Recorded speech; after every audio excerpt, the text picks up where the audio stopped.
Serious ex-cult members, what was your oh shit, I'm in a cult moment? I've talked about this before on Reddit and was surprised because so many people also went to these schools but had no idea. The Sea-Doo boarding schools were founded by a high-ranking Synanon member named Mel Wasserman. If you guys don't know what Synanon is, here you go. There's about a dozen of these schools and they are still open. Edit. I went to Boulder Creek Academy, 2001 to 2003. They kept all the teachings, but dumbed them down for kids. Every few months we would go through a workshop called Prophets, where they would do weird as faking things like make one person sit on a mattress in the middle of the room and have the rest of us pretend like it was a life raft and you have to scream out all of the reasons you have to live and beg for your life. Staff would walk around going, you live, you die, pretty much all down to favoritism. If you get picked, you get on the life raft. If you don't, you drown, which was a little touchy for me because my older brother had just died from drowning less than 3 years earlier, but I had to act it out regardless, otherwise I would fail the prophet and I would be pushed back and then I would be there another 3 months until the next one rolls around. Also, sleep deprivation was a key part. The last workshop was 7 days and the whole time you have to refer to yourself as me. I don't know how to explain this, but pretty much, if you told a staff that you didn't want to do something, they'd be like, that's right, I doesn't want to do this, but your me does. This was right before they dropped you off at a mall. Keep in mind, we were all kids who were in the middle of nowhere in Idaho, who have been away from the world for almost 3 years, and you had to 1. Buy someone food, 2. Get someone's address, 3. Talk to someone of the opposite sex, and some other shit, but you couldn't tell other people why you were doing it. Think about that next time you're in a mall, if anyone even goes to malls anymore. You would have approached random strangers and do that after being shut away for almost 3 years. When you graduate that prophet summit, the whole school, about 60 kids at one time, gathers round the main room in the house. They play this faking song and the kids walk one by one with a rose and walk through the crowd and touch their hands and cry, Ann, Jesus Christ, what the fuck lol. Just clicking on that song to link it made my heart start beating and really took me back. I can go on and on and on. I was there for 2 years and this doesn't even scratch the surface of all of the weird shit. When did I find out? Like 10 years later, when I really started thinking about it. It all felt totally normal, and I just remembered friends and stuff. That's the scary part. This was not normal, and to all the Sea-Doo kids in here, sorry, you were in a cult. Just really take a minute to think about it. All of the weird sayings, the agreements, the smoosh piles, the bands, the raps, the jumpsuits, the repetitive music, the scrolls, the workshops, the monitored phone calls, the mandatory positivity letters, the outlets, the peace talks, the inner circles, all of it, and this was all Synanon. That's not even including the prophets, my dudes. I still have my prophet journal around here somewhere. Let me update this in a bit. Edit. Some other things: disclosure circles. We had a thing called raps, where we would sit in a circle for 3.5 hours 4 times a week and just share, or get yelled at, or have to rat other kids out. Disclosure circles were like raps on crack, and they lasted up to 6 hours. That's where the staff would have to share stuff about themselves too. I learned that one of the staff faked an unconscious girl who drank too much, so that was nice. None of the staff there had any kind of certification or degree, or was qualified to teach therapy to kid. I don't even think you had to have a high school diploma, and this was North Idaho, in the middle of the woods at the end of the 5th prophet. Staff and your friends would hold you down as you struggled to get up, and it would give you this weightless feeling, and they held you up to a light afterwards. That was your rebirth. As you shed your shadow self away, you looked back at your shadow and told it goodbye, and then it was someone else's turn. Edit. The shadow self is something that was connected to the first prophet. You had to draw an ugly image of yourself and then face a wall and stare at it. Also during that prophet you had to put your head between your legs and scream out confessions at the floor. If you couldn't think of anything, you just had to scream at the top of your lungs. There were only about 14 kids to a peer group, so imagine a room full of 14 to 17-year-olds just screaming crying, and yelling out the most horrible things that had happened to them, while staff paced around them, making sure they did a good job. Point again. I can go on and on. Point another. Edit. They were able to keep you there until you were 22 if you were enrolled when you were underage. One of my best friends there was there for 4 years. If only you can see how just utterly lost he is right now. I'm afraid to even reach out because he's so far gone. Point last. Edit. Thanks for the gold and all that. Just remember that this is still going on as you read this, and not a damn thing is going to be done about it. This is just CDU, and there are countless other schools out there way worse. Hell, in Provo Canyon, if you really screw up you get sent to its expansion in faking Guatemala, and parents are on board with that because the schools all seem so caring to the naive and ill-informed. Point what else can you do except let people know? I was born into Scientology. Even though I internally questioned a lot, when I was younger I had learned very early on not to actually question anything. Point my aha moment was when I was ready to go on to the next step, and one of the other members, who not so surprisingly is also an ex-member now, asked me why I was planning on doing what I was doing, and my answer was it's what's expected of me.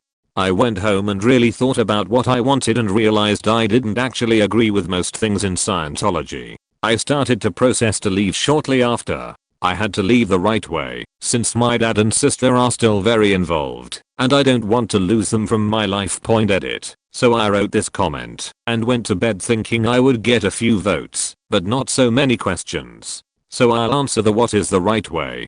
One here and as many individual as I can over the course of the day. Sorry to leave you guys hanging. Now this all happened 15 years ago, so I'll do the best I can. But there is some info I just don't remember, or remember incorrectly. Point so leaving the right way depends on where you are within Scientology. There is public, who go in, donate, take courses, go to events, but are under no contractual obligation. Class V org staff, the place most public go to get their services done, and those on staff work there. It's more like glorified volunteerism. You are typically under either a 2.5 year or a 5-year contract, and you're expected to work at least 40 hours a week. When I was a senior in HS, and told them I couldn't work all those hours, and it was insane the amount of pressure I had put on me to drop out of HS to go work for them full time. And by full time I mean MF 9 to 10, Sat and Sunday the 9th of June, and there would be events for the public on a lot of Saturday nights that would go until past 11. I did not drop out of school, but it was a point of contention the entire time I was there. The Sea Org. This is the highest level of commitment within Scientology, and within it there are more levels, but I don't know much about it, since I was never in. I do know that you have to sign a billion-year contract, you get housed and fed on their dime, but the rooms are essentially closets with a bed and a dresser. No real personal space, and would sometimes make about $50 a week. For working 80+ hours a week. You didn't really get time off. If you were there you were expected to be available for anything, since you really had no other obligations.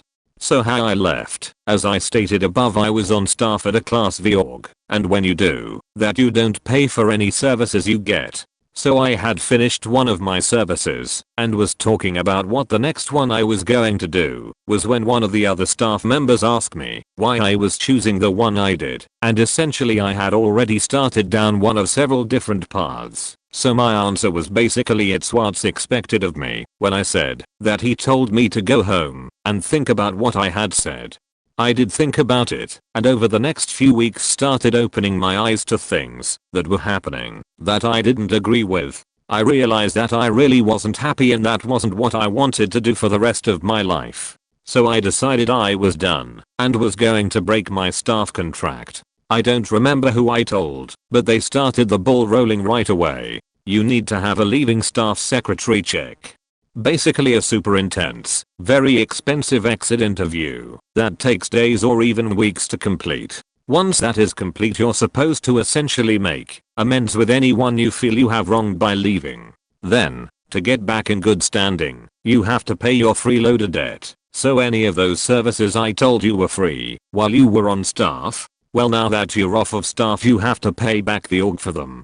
And it can be thousands of dollars. My dad paid for my secretary check, because I said I wasn't spending any money on them, and he wanted me to be in good standing. I had some money saved up from when my mom had passed away and used that to pay off my freeloader debt. Trust me, I wish I hadn't done that. But then after that I essentially make sure to not say anything bad about Scientology around members I know are active. As far as my dad is concerned, I still think highly of SCN, but that it just isn't for me. I think my sister knows better, but we just don't talk about it. I've been out for just about 15 years at this point, and I still get mail, I still get phone calls. It is still awkward when I see Scientologists I used to be close with, but I'm much happier now. I love my life that I have made for myself. Most of the stories you hear of people escaping and needing to hide ECT are from the Sea Org.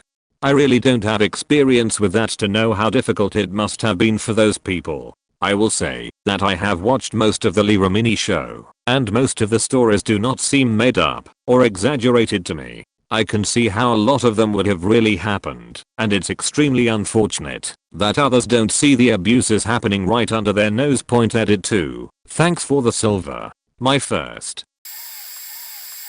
South Korean cult I attended but thankfully didn't join in the end. I had just moved to Korea at 18-year-old and didn't really know anyone. I was just starting to learn Korean, conversational, but still low level, and didn't really have a lot of friends yet. Someone invited me to go to church with them, and they were really nice, and I wanted to meet people. I had a lot of fun at this church.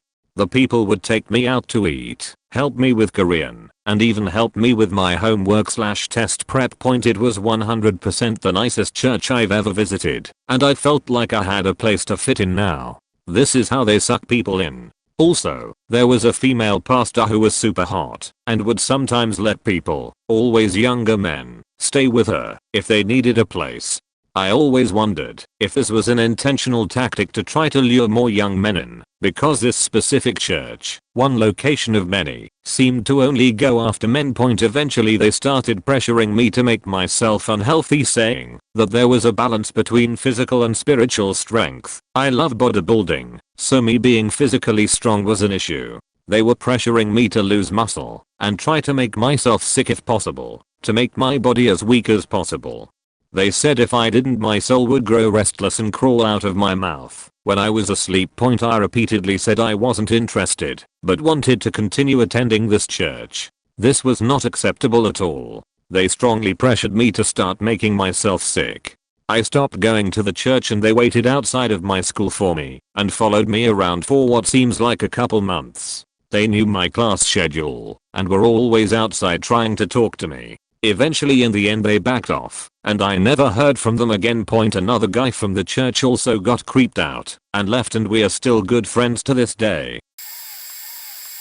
I was raised LDS, which isn't a cult per se, but there's some strong cultish tendencies. There was a lot of stuff. I'll see if I can list it. I had a hard time with discerning fact from fiction for a while when I was a kid, because I was surrounded by adults who claimed to literally hear the voice of God speak to them when they prayed, or attributed stuff like finding the keys you lost earlier that day in a location you definitely would have left them to the direct intervention of God in worldly affairs. That is, God is real. He's here on earth. He talks to me and helps me find shit I misplaced. I participated in a baptism for the dead, where I was baptized in place of someone who died a while ago, whose name had been submitted to the temple by a family member, probably, where I changed into a white jumpsuit and was dunked under the water by an elder in my faith in a tub of lukewarm water held elevated from the ground by 12 life-size gold-painted oxen statues.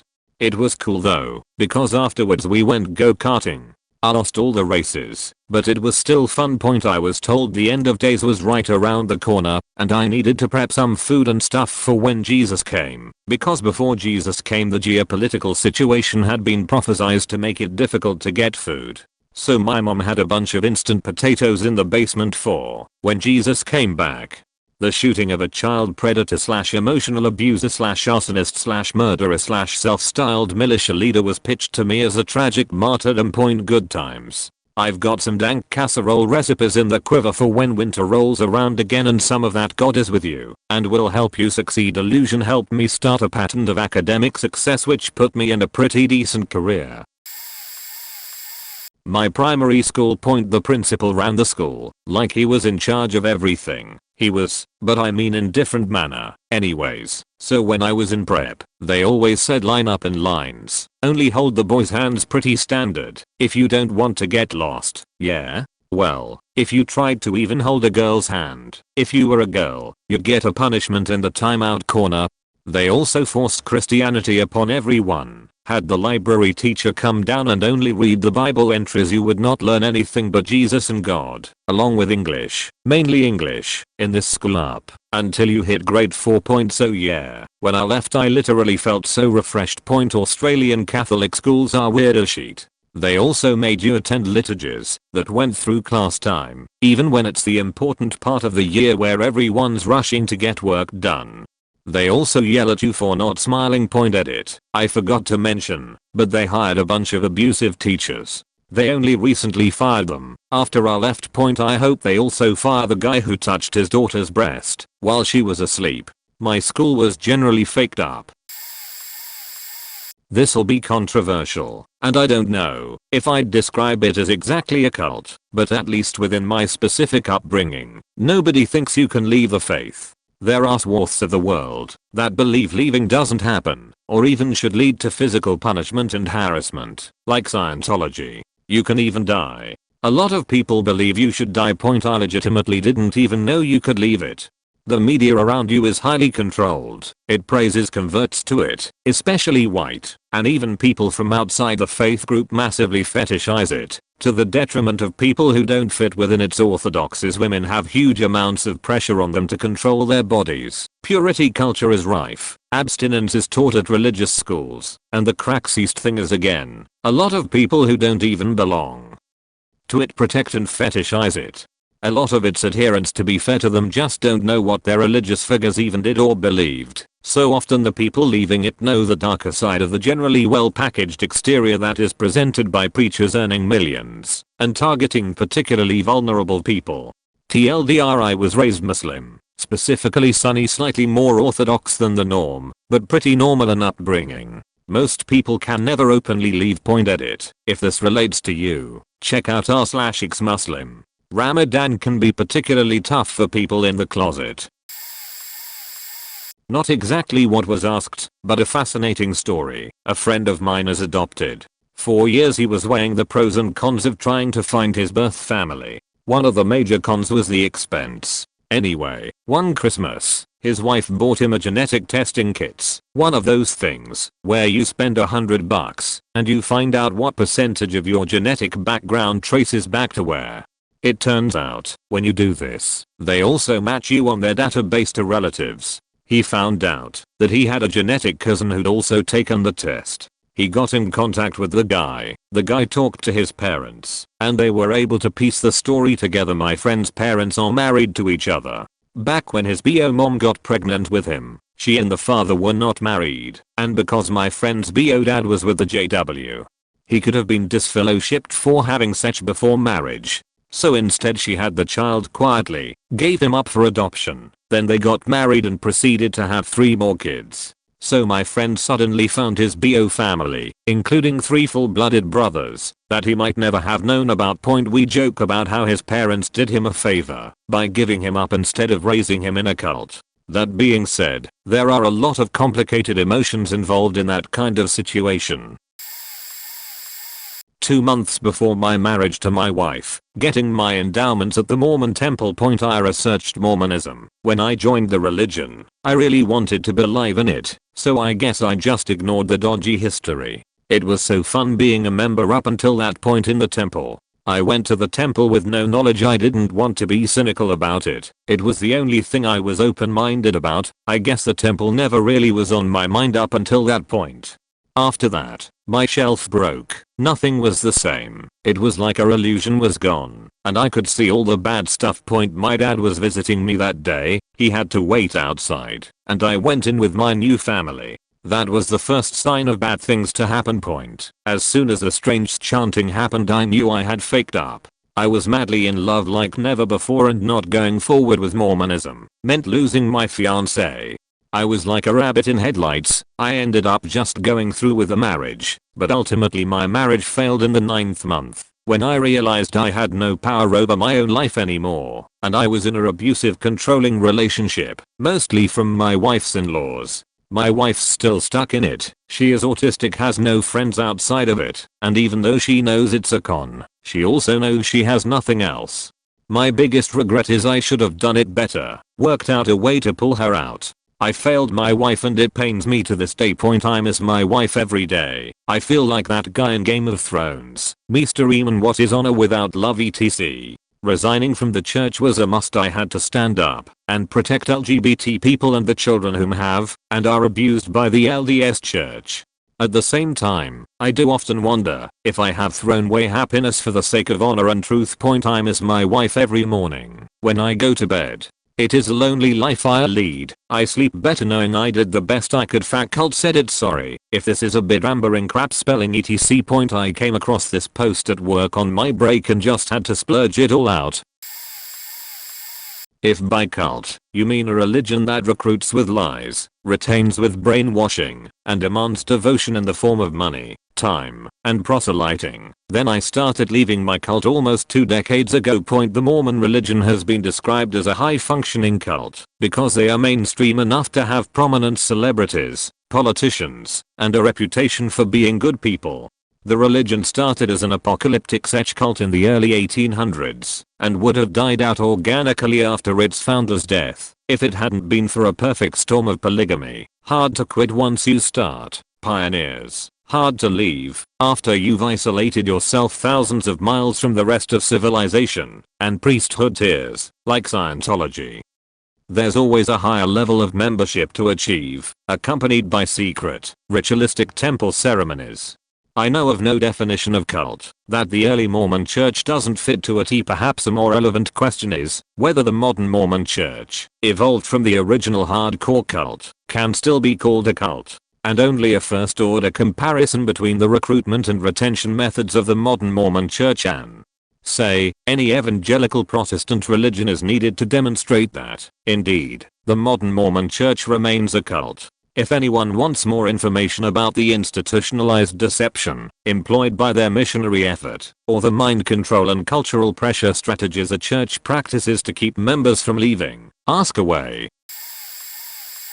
Grew up in an Assemblies of God church. The pastors convinced all the parents that Pokemon was demonic and of the devil. This was back in the early 2000s and all my classmates were playing the Gamma Boy games and the trading card games. My schoolmates were all hosting Pokemon card parties at each other's houses and my parents wouldn't let me watch the show, play the game, or go play cards.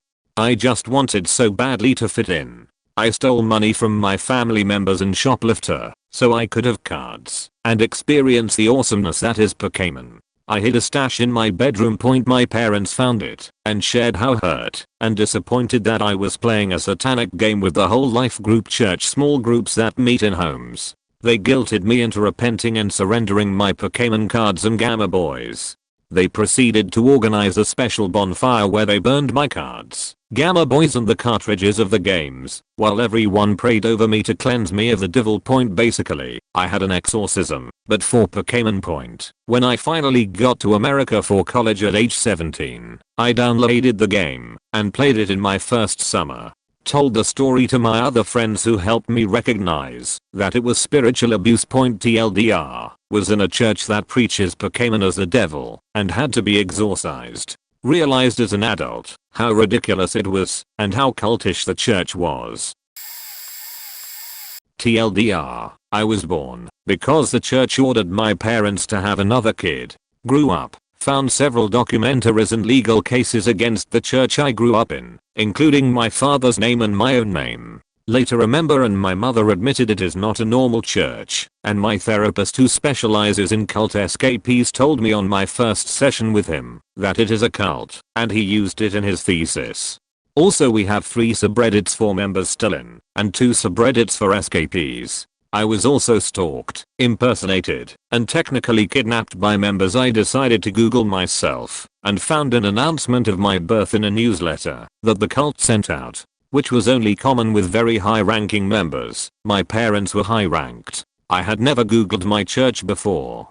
I googled my father's name and the cult's acronym, and found entire forums discussing his life, our lives. Why we had to move across the country suddenly to a house the church bought at auction when I was little. Previous owner killed his wife in the house. Whole other story. Every detail had been shared with these people, and that isn't normal for a church. For people in another country, who you have never met, to have that much information on you.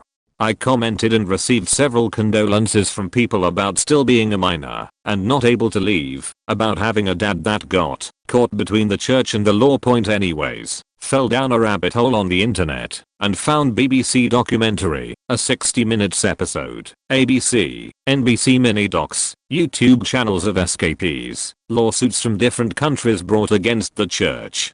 Missionaries run out of the town in Eastern Europe, banned from a country in Asia, banned on certain university campuses in the US. It was wild. Point eventually I brought up my concerns with a peer in the church and she just said, well, yeah, of course it's a cult, but I love it here, and left it at that. I just figured she was the average fundamental extremist and the thought of being labeled a cult would lead to social persecution and that would tickle her little psycho ego clit. Well, a ton of other shit happens. I get out and move 25,000 miles away, and members who knew my parents would show up at my place at 3 a.m, try to call the pharmacy to cancel my prescriptions, follow me to class, show up at my work, show up at my new place when I moved. It was fucking crazy. That is not a church. There were hundreds of sister churches with tens of thousands of members all around the globe, and they would sick members on people. Flew home to see my family for a short while and ended up talking to my mom about my concerns. She said blatantly that more than half the time, it is more about control, and the founder of the church, whose wife and daughter are missing. Daughter left a suicide note, no body found, and a guy who called him out on sketchy sheet and published a letter to the members of the church also went missing. She mentioned that it is rarely about faith even at the bottom level, and that she would leave if she could. I asked her why she can't just find a normal church, and she explained that if she left she would have lost her job, our house, and custody of us. Her boss was a member, our landlord was a member, the church owned the house legally, church had social workers, lawyers, notaries as members. I had seen people leave the church and lose their kids before so many times. They have kidnapped people's kids, they have planted drugs, they have called on church regions with 2k plus members to write a judge in a custody hearing telling them which parent to trust, the one still in the church, and which should lose custody. Point I remembered one time my mom came to my godmother's house at a sleepover at like 3 a.m. to pick me up and kept insisting I be quiet. I thought she was just having an episode, really high anxiety on that one. Turns out my godparents had been told by the church to pick me up and not let my parents see me until the church gave the okay. And people don't call the police. If it goes to trial, the church has your entire life history, any drug use and criminal record and mental illness, any family issues, etc. They can and will spin it so that they are the concerned Christian friend who already has taken care of the kid, and you are the faking wacko who shouldn't be able to even conceive. So finally I get into therapy, and my therapist goes, well, deprogramming isn't really my specialty. I can still see you, but let me refer you to a colleague who specializes in this, so you can get the help you need. Go to that guy. We are doing the first session intake thing, and he is asking basic questions. I mention the church and say I'm not sure it is a cult, but it isn't a normal church. He asks the name, I give the name, and he says, oh, I studied cult during my doctoral program, even used them in my thesis. I also found more than one subreddit for escapees, and so many goddamn Facebook groups, a few Tumblr accounts. It is a cult. This is going to be controversial, but the Catholic Church isn't a straight up cult, but they tend to promote cult-like thinking. I can say with certainty, having been educated in a Catholic private school, that the version of Catholic history taught by the church is rather different from what actually happened. For example, doctrines have changed significantly over time, contrary to what the church claims. For instance, the world goes around the sun, evolution / the Big Bang theory is acceptable, and tithes aren't a means to salvation. Let's not forget, there was a time when the Catholic Church would prosecute anyone who tried to promote scientific theories contrary to their worldview. Just look at Corpernsius and Galilea Point plus. There's the whole worldwide pedophilia/sex abuse thing that was known about for decades/centuries by thousands of bishops, various popes and top leadership, who purposely covered it up, and in some cases were the abusers. Again, I speak from personal experience when I say that many practicing Catholics either do not understand the scale of what went on for literally centuries, or they think that it is mostly fake, or they think it doesn't matter because pedophilia happens in other places like schools. Some do want legitimate reform, but they are a minority. TLDR, Catholic Church lies about its history and covered up child rap for centuries. Encourages members to defend/make excuses for these events. Edit. Pope Francis did recently announce a new church law requiring the reporting of abuse. However, this law only mandates abuse be reported to immediate church authorities. So basically in an abuse case the local church investigates themselves to determine guilt. Basically, no real change. Mine was more a slow reveal than a no-sheet moment. I used to be with the new Kadampa tradition. Really struck me as odd that everything cost money at a Buddhist center. It's the only one I've been to that charges anything for anything. I've been to several Buddhist centers/temples over the decades. I was Kadampa for about 5 years maybe, and was a trusted member at Vajradakini in Irving, Texas, now Arlington, and at Kalpa Badra in Wichita, no longer extant. Spent a year in Albuquerque attending the Shakyamuni Center. There were always talks about it being a cult, since it was in the news those days. The Dalai Lama had outlawed a central practice within Kadampa and Gelugpa, Tibetan lineages based on a string of murders within his monasteries and a shadowy history of the aforementioned practice. Even though his decree only affected Gelugpa lineage Buddhists, Kadampas felt especially attacked. It was then commonplace to see Kadampa Buddhist monks and nuns in full robe protesting outside of areas where the Dalai Lama was, shouting, holding signs, making noise, ignoring precepts. I'm largely glossing over this debacle, but it's what had the NKT and the news seeing angry Buddhist monks and nuns shouting in protest, practically everything costing money, the NKT actually having its own publishing company which copyrights its reading materials, prayer books, and posters? Would Jesh Kelsang Gyatso, founder of NKT, or the NKT actually sue for plagiarism when one believes they are spreading the Dharma, and then there's the actual Dharma, Buddhist teachings, within the NKT? The first thing you learn there is that what teacher says goes. The teacher is to be seen as an emanation of his teacher, and his teacher an emanation of his teacher, all the way back to Buddha Shakyamuni. So your teacher is to be seen as the Buddha himself. Sorry to get political, but that's like saying Bill Barr's summary of the Mueller report should be seen as the Mueller report itself, since it was passed down and summarized by an authority figure who is not the originator of the report. It's a very difficult thing to pin as a cult, though. I believe everyone I met has full faith in the NKT. It is a very seductive thing as well for any Westerner looking into Buddhism. The entire idea behind the NKT is to make Buddhism accessible to the West. If you've ever gone to an Asian Buddhist temple, you might know how difficult it is to insert yourself. Not only is it, most of the time, corrupted by their region's culture, but it's also not usually in English. There are also wrathful aspects to Buddhism. Buddhism has a somewhat heavy focus on death, the fact that we will die, and it could happen, before you finish this sentence. So there is some imagery to reflect that. That might be a little unsettling to Westerners. So a lot of the wrathful aspects of deities aren't displayed. Rather they have smiles on their faces with bright colors around. There is even more altering to Kadampa Buddhism than to, say, Gelugpa because of this westernization. It just seemed to me that everything about the NKT was in direct opposition to what the Buddha taught. I'm in no way a Buddhist scholarly master. I think such a thing might, again, be in opposition to the Dharma, so I can't say for certain. They eventually kicked me out, because I was there all the time. I thought I was being a good Buddhist, always at the center, cleaning, changing offerings, helping newcomers. They said they felt I saw it as just a place to hang out. I rode my bike 10 miles a day, to get there and back, until I moved in across the street. All in all, something just did not add up about it. I don't hate it though. Everyone there was 1000% awesome, except the two who kicked me out, but they never seemed overly Buddhist to me, always arguing, upset with people, concerned with money, never in a state of equanimity.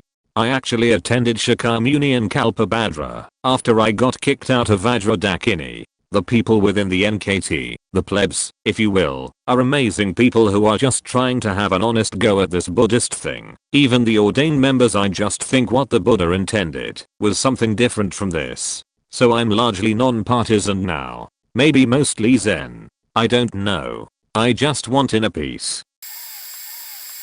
I've posted this story in comments before, but I like telling it because it's relevant, and it gives me a chance to talk about it. It's long, but if you want a serious answer, I have one point I was born into, and spent my early years being raised in a cult. I didn't have any outside contact from the church family until I was 6 years old, and I was homeschooled for kindergarten. My home life was abusive.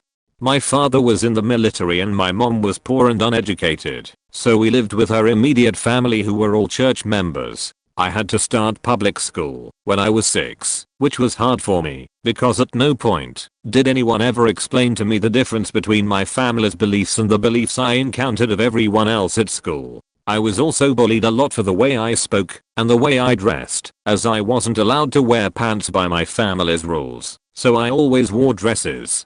We were poor, so my dresses were always old and outdated and ugly. I absolutely hated wearing them. But this type of atmosphere continued for me into high school. I was punished at home when I fought against it. When I was 17, my dad arranged a relationship for me with a man who I moved in with. Not to go into explicit detail, but this relationship involved a lot of rap. I grew sick, and when I was sick, he took me to a doctor. The doctor put me on a lot of psychiatric medications that made me very zombified, and I gained a lot of weight. I went from 120 pounds to 220 in a year. The guy I was with was really disgusted with me, and he ended up moving back in with his parents, leaving me abandoned on the side of a road after vacating our apartment. I was 19, and I had no idea what to do other than call my parents. They begrudgingly allowed me to come home, but the atmosphere was still abusive, and I just felt like I had to leave. I ended up living in homeless shelters for about a year, and I was in and out of mental institutions for about 2 years straight. But the people that worked at the hospital set me up on government assistance programs while it was happening. The Obama years were good to people like me. I was able to get housing assistance with my own apartment. I did not qualify to live in group homes because I was considered too naive to be able to handle it. No one knew what else to do with me other than put me in my own apartment and give me a caseworker. She visited me twice a week and taught me basic life skills like how to shop and how to use a debit card. So I got food stamps and SSI and basically learned how to live a self-sufficient life. I was 21 when all of this was happening. Eventually I was doing so well that my doctors let me come off my medications. It happened very slowly over time because I was on a lot of them. After about 2 years I was medication free and I'd lost 100 pounds in the process. I was 22 and I decided I wanted to go to college. I was still seeing my caseworker once a week, but I started taking buses to classes at a community college for computer technology. I was pretty blank slate when I was choosing my major, but technology really fascinated me, so I wanted to learn more about it. Being educated in college was completely eye-opening for me from a scientific perspective, but I still struggled with feelings of allegiance to my old church. I'd always felt it was just a church, and that my family were just misunderstood people. So, while I was at college, I still maintained close contact with a few church family members who were hosting a refugee woman from South Sudan. She barely spoke English. Her family had all died back at her home, and she'd come to the States as part of a federal refugee program. She was also pregnant. We found out from a doctor's visit that the baby had not developed lungs and would be stillborn. He recommended an abortion. My church family had an intercessory prayer meeting over this event where they decided that the woman would not have the abortion, but we would let her have the baby at home, and then we would hold it as it died. Which is exactly what we did. I watched that woman push that baby out in like 15 minutes, and then we all held that little baby as it died. I was 23. That was the moment I finally figured out I was in a cult. I had memories of doing similar things when I was a young child, but now here it was in my face. I lost my mind a bit, but eventually I got it together, finished college, and cut off all contact with my family and my church family. I'm in my 30s now, and I'm actually doing quite well, considering the start. I've worked with cult specialists and deprogrammers to get to where I'm now. I haven't spoken to any of my family or church family in almost 9 years, and for the most part they leave me alone. I did a high school exchange in the States when I was 16 over 17 from New Zealand. The town I was placed in was super small and close-knit and extremely traditional. I went to church with them, and honestly the first service I attended I was expecting a camera crew to jump out at any time. I was holding back laughter and had to leave the room because I found everything so ridiculous. As weeks went by I realized it wasn't a joke. These people were serious. I would still have to leave the room, but not to laugh, instead to hide in the bathroom and cry. I had to attend the youth group classes also with my host sister, and the pastor was teaching this whole generation of kids such vile mindsets. He told them that blacks and gays are not to be tolerated, especially not in these walls, the church. He would teach them that God only serves them if they go to their church, because they are the only ones that are worth God's time. He taught them that dinosaurs never existed, and the University of Tennessee planted the fossils around the world. The moon is not real, and is instead just a ball of light, similar to the sun. They would stand up during services and cry, hold their small children above their heads, and the adults would scream. I have no idea what they would yell, but every time was so passionate. My last day in the States they pulled me up to the front and gave me a Bible. They said, now we know for sure that God is able to serve even in other countries as you go home, and he will be in your heart forever.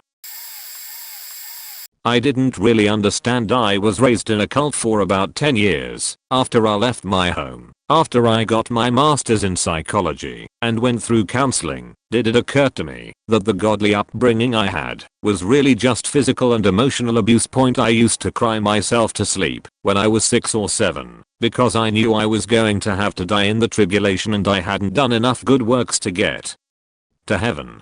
I was beat in front of the congregation once because I smarted off to my father and he needed to set an example of how to discipline a child. He also left me standing in the side of the road for an hour. I was 7 in 100-degree heat because I didn't get into the van fast enough. Those punishments were applauded by the other elders. However, if we got too far out of line, the elders would come over to our house and do an inspection to see how the devil was influencing our family. We had to keep the old holy days like the Feast of Unleavened Bread. Church folks would come over and inspect our place for any crumb of leavened bread. Church services could last upward of 6 hours. We couldn't play sports on Friday night because it was the Sabbath day. I couldn't eat anything like marshmallows or Pop-Tarts because they might contain pork byproducts at times. Going to the doctor was forbidden because God could heal you. That led to things like the backroom draining of abdominal abscesses and the like. We had 7 kids in our family. My dad made $25,000 annually, and mom didn't work. We had to tithe 30 to 40% pre-tax to the church, whose leadership had opulent mansions and private jets. Some people had sold their homes to prepare for the end times.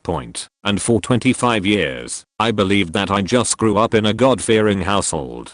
It is possible to rationalize abuse and depression to become something you seek out for solace. When I got into my field of behaviorism and looked at how my environment shaped me, I started looking at all religions as well and lost my faith. It was at that time that it really hit me that on the continuum of faith, I was raised in a fanatical tradition, and the worst part was, if the leadership said drink this Kool-Aid, I know for a fact that we would have. TLDR, simple camping excursions turned into a weird sex cult. Noped out of there and never looked back. I don't think I ever talked about this with anyone, not even my significant other, and I need to get this off my chest. Throwaway for obvious reasons. Many people know my Reddit profile and know not of this part of my life. This all started in the early 2000s, just shy of turning 18 while in college. I was going to weekly drum circles, monthly camping excursions with friends, and just having fun in general with local pagans.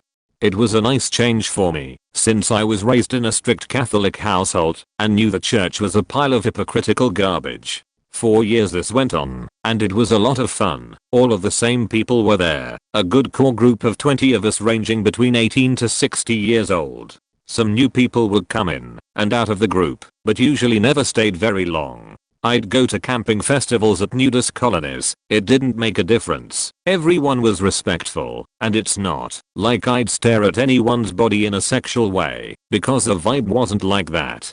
In fact, years later I don't remember anything of those weekends other than great food, bonfires, great talks around said bonfires and awesome music with friends. Think Burning Man, but on a smaller scale and less Mad Maximum and sand. I'm now in a relationship with one of my best friends from that time and friends with his parents because of all of that. And yes, I've seen his mom naked, and it's not a big deal. Because by the way, she lived at one of the nudist colonies and he grew up learning not to sexualize and objectify people by their body, but to accept people for what they are, people.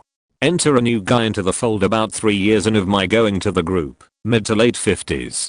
Conversations he started usually revolved around sexuality, freedom of expression, and how terrible society makes sex seem like such a sin. If we could all tune into our sexual desires, we'd have a far better experience than what society gives us an illusion of what sex is.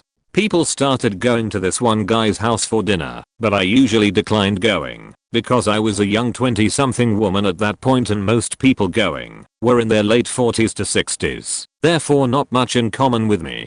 Well, one night at one of the camping festival weekends, I was told by someone there was going to be some sort of celebration around the bonfire. So I went. Usually these sort of things involve drumming, dancing, playing music and singing together around the fire. Turned out there were just a bunch of people faking by the fire representing each cardinal direction on the compass for the element, in order to create sexual energy to heal Mother Earth. So I was like, alright, good for you, and left to go back to my camp, because it was at midnight. I was exhausted, and I really just wanted to dance around the goddamn fire point. This was one of the biggest festivals I had been to, so I didn't know many of the people at the bonfire, except the new old dude who apparently orchestrated it and some of the newer people who'd go to his house for dinner. FYI, there was about 200 people there, but I kept with my usual 20 peeps in our own camping area. Close bracket. I wrote it off as no big deal. Drunken pagans being hedonistic, which is acceptable, but not my cup of tea. A few weeks later, more people from the core group started going to his house for dinner, and some as young as me, so I decided to go. Well, to my delight, we had a drum circle after dinner. It was a house on private property in the middle of nowhere, so that was cool. He had a big barn we'd go in and out of while hanging out, but something felt off. Multiple people tried to get me to go into the barn with them, and eventually it dwindled down to just a few of us, and that same older new dude. He told me he wanted to show me something, and talk to me about something kind of serious. By the time we moved from outside to a room inside the barn I had been avoiding, there was a circle of people that silently came in while we talked. What I remember of the conversation, he told me that the body is sacred and, in order to be purified and ready for what lies ahead of me, I had to submit myself to him and be indoctrined, spelling, into the group by a group of people surrounding us, while he faked me, because only then would I gain sexual nirvana. You bet your sweet as I noped out of there, straight up bolted, and never talked to most of the people again from that night. Who knows what would have happened, like a gangbang.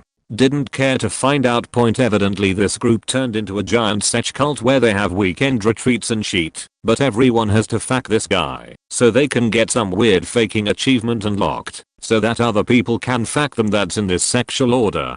Once they fuck them, they can fuck whoever. People donate money and time and shit to this new ground they purchased, and this main dude has written it off as a tax write-off, because he's now got it listed as a religious group and retreat point. Like, what the fuck? Okay, anyway, thanks for listening. I was really into goth chicks in high school, and there was a classic goth chick in my freshman math class. I started hanging out with this one girl who was a year older than me and was constantly in trouble.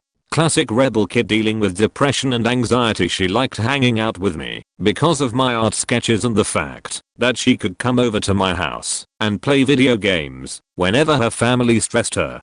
A few months later her mom forced her to invite me to visit the church that her mother ran. The church was a small cathedral and had around 14 to 16 members inside of it. I went to the church for maybe 4 to 5ish months and was very confused by how much money the donation trays would have every single day. Later found out by my friend that the church required that its high-leveled members spend 50% of their paycheck on the donation and receive certified redemption.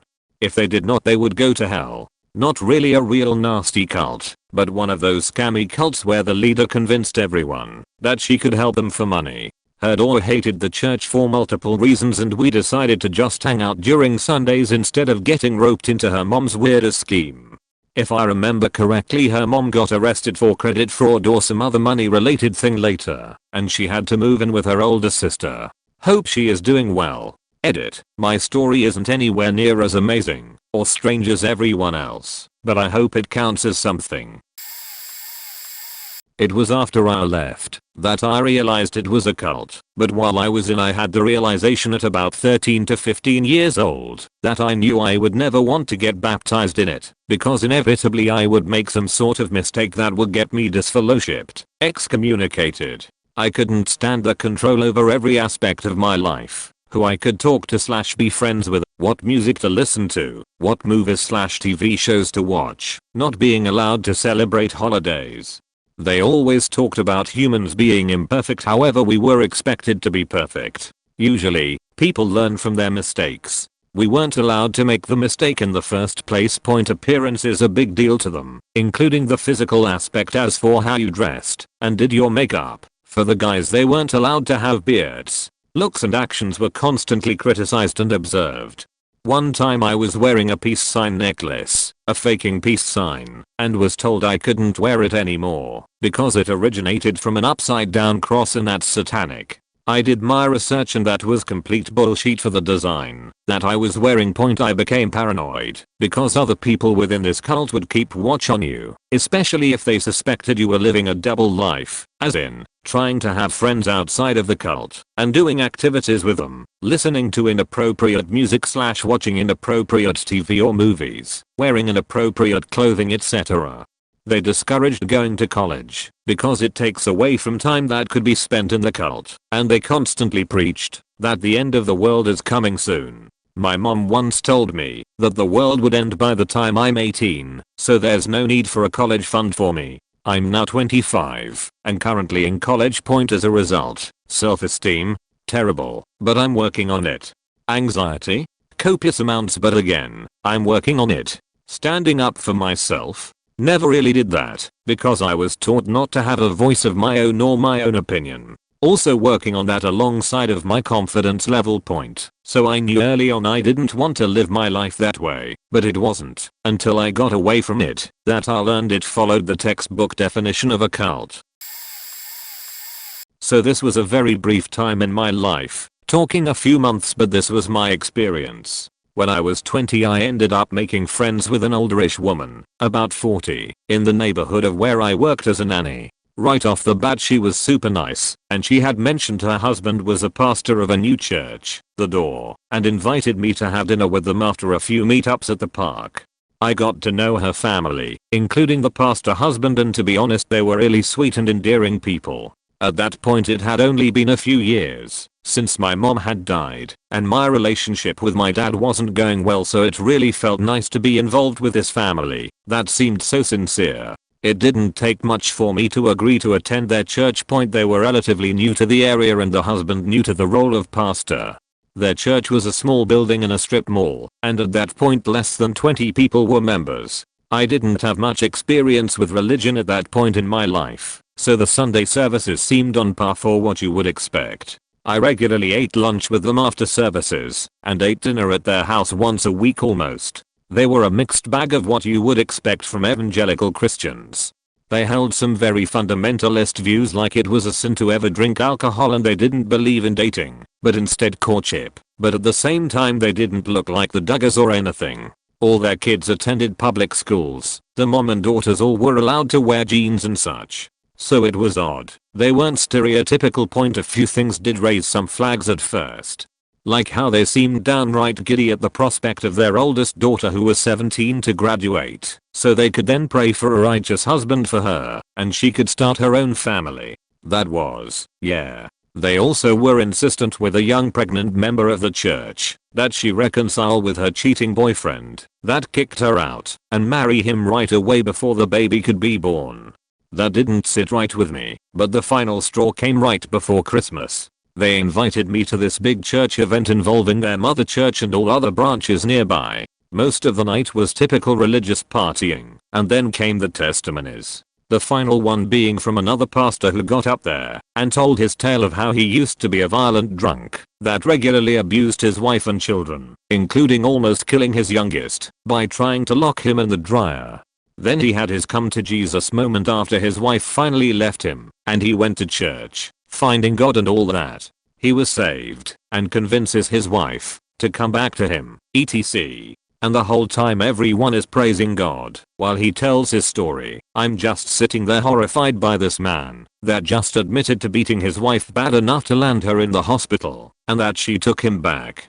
Just like that. No prison time, no counseling or anything. He found God and that was good enough to erase everything. What the fuck? The next day I went online to look up this church for the first time, and one of the first things that pops up is an article from ex-members, and one story included was awful. A former member found out her husband had been sexually molesting their 8-year-old daughter and turned him into the police. Almost immediately her pastor was over trying to convince her to drop the allegations, forgive him and take him back.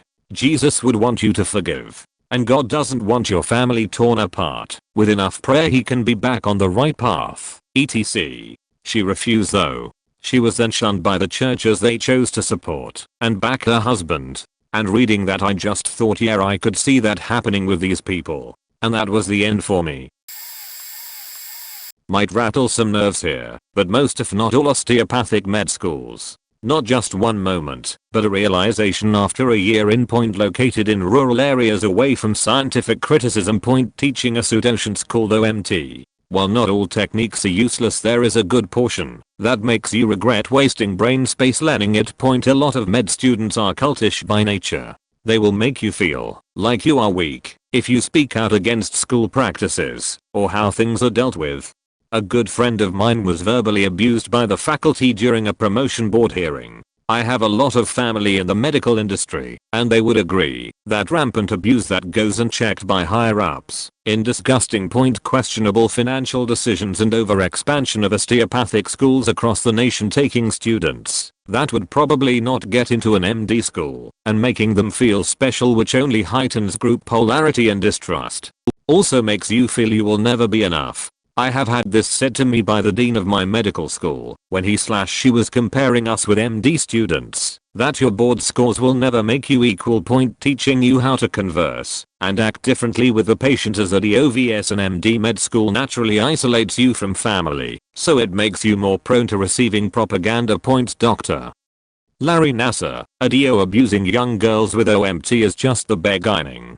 Sexual harassment of my female/male peers during OMT class. When you are half naked, some of the male doctors think it's okay to be a little bit more handsy with the female students. This point is probably the worst one because you can't prove it, and the faculty will not take your complaints seriously because they need to employ their small group of expert doctors in OMT. I feel bad because some of the women and men just feel like they have to take it or convince themselves it's part of the process. Rampant drug abuse to keep up with the course material. Point dress code and assigned seating in some schools. Faculty reporting your conversations about the school. Point worship of AT. Still the founder of osteopathy. Point I don't know, I don't like the culture of med schools in general. They trap you with debt and make you beg for your degree until they think you are sufficiently broken in with their doctrine. I feel like there are better ways of making doctors in America. Point edit, formatting, grammar, and numbers. The 9th of October 1112. I could keep going, but I'm going to stop here lol.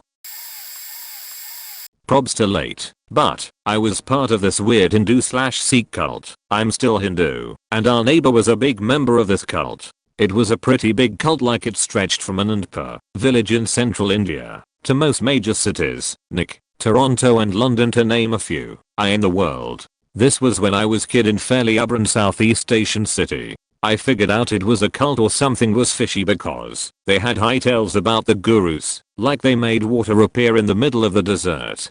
And for some reason you couldn't take a photo with the current guru. When I was there he passed away shortly. Members would have to come to this huge house. No matter how far they lived, the house was in the east and there was no direct bus or train near that area from where most members lived, and members also had to sing and donate large amounts of money. My mum and dad joined it cause it had a lot of rich PPL in it, and went to these meetings.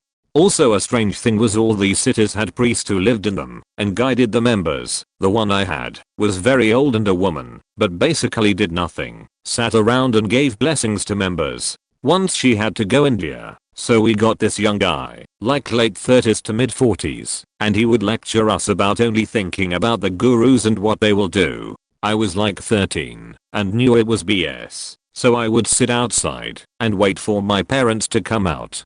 My parents were only there for the contacts, wanted to settle and start a business, but acted like they believed it and cheat after that guy left though. Also my dad was given the responsibility to send this guy back to India, like check in him and cheat. When he got there with guy, he noticed that the booking was done for a disabled person and would get a concierge to help him out in the airport.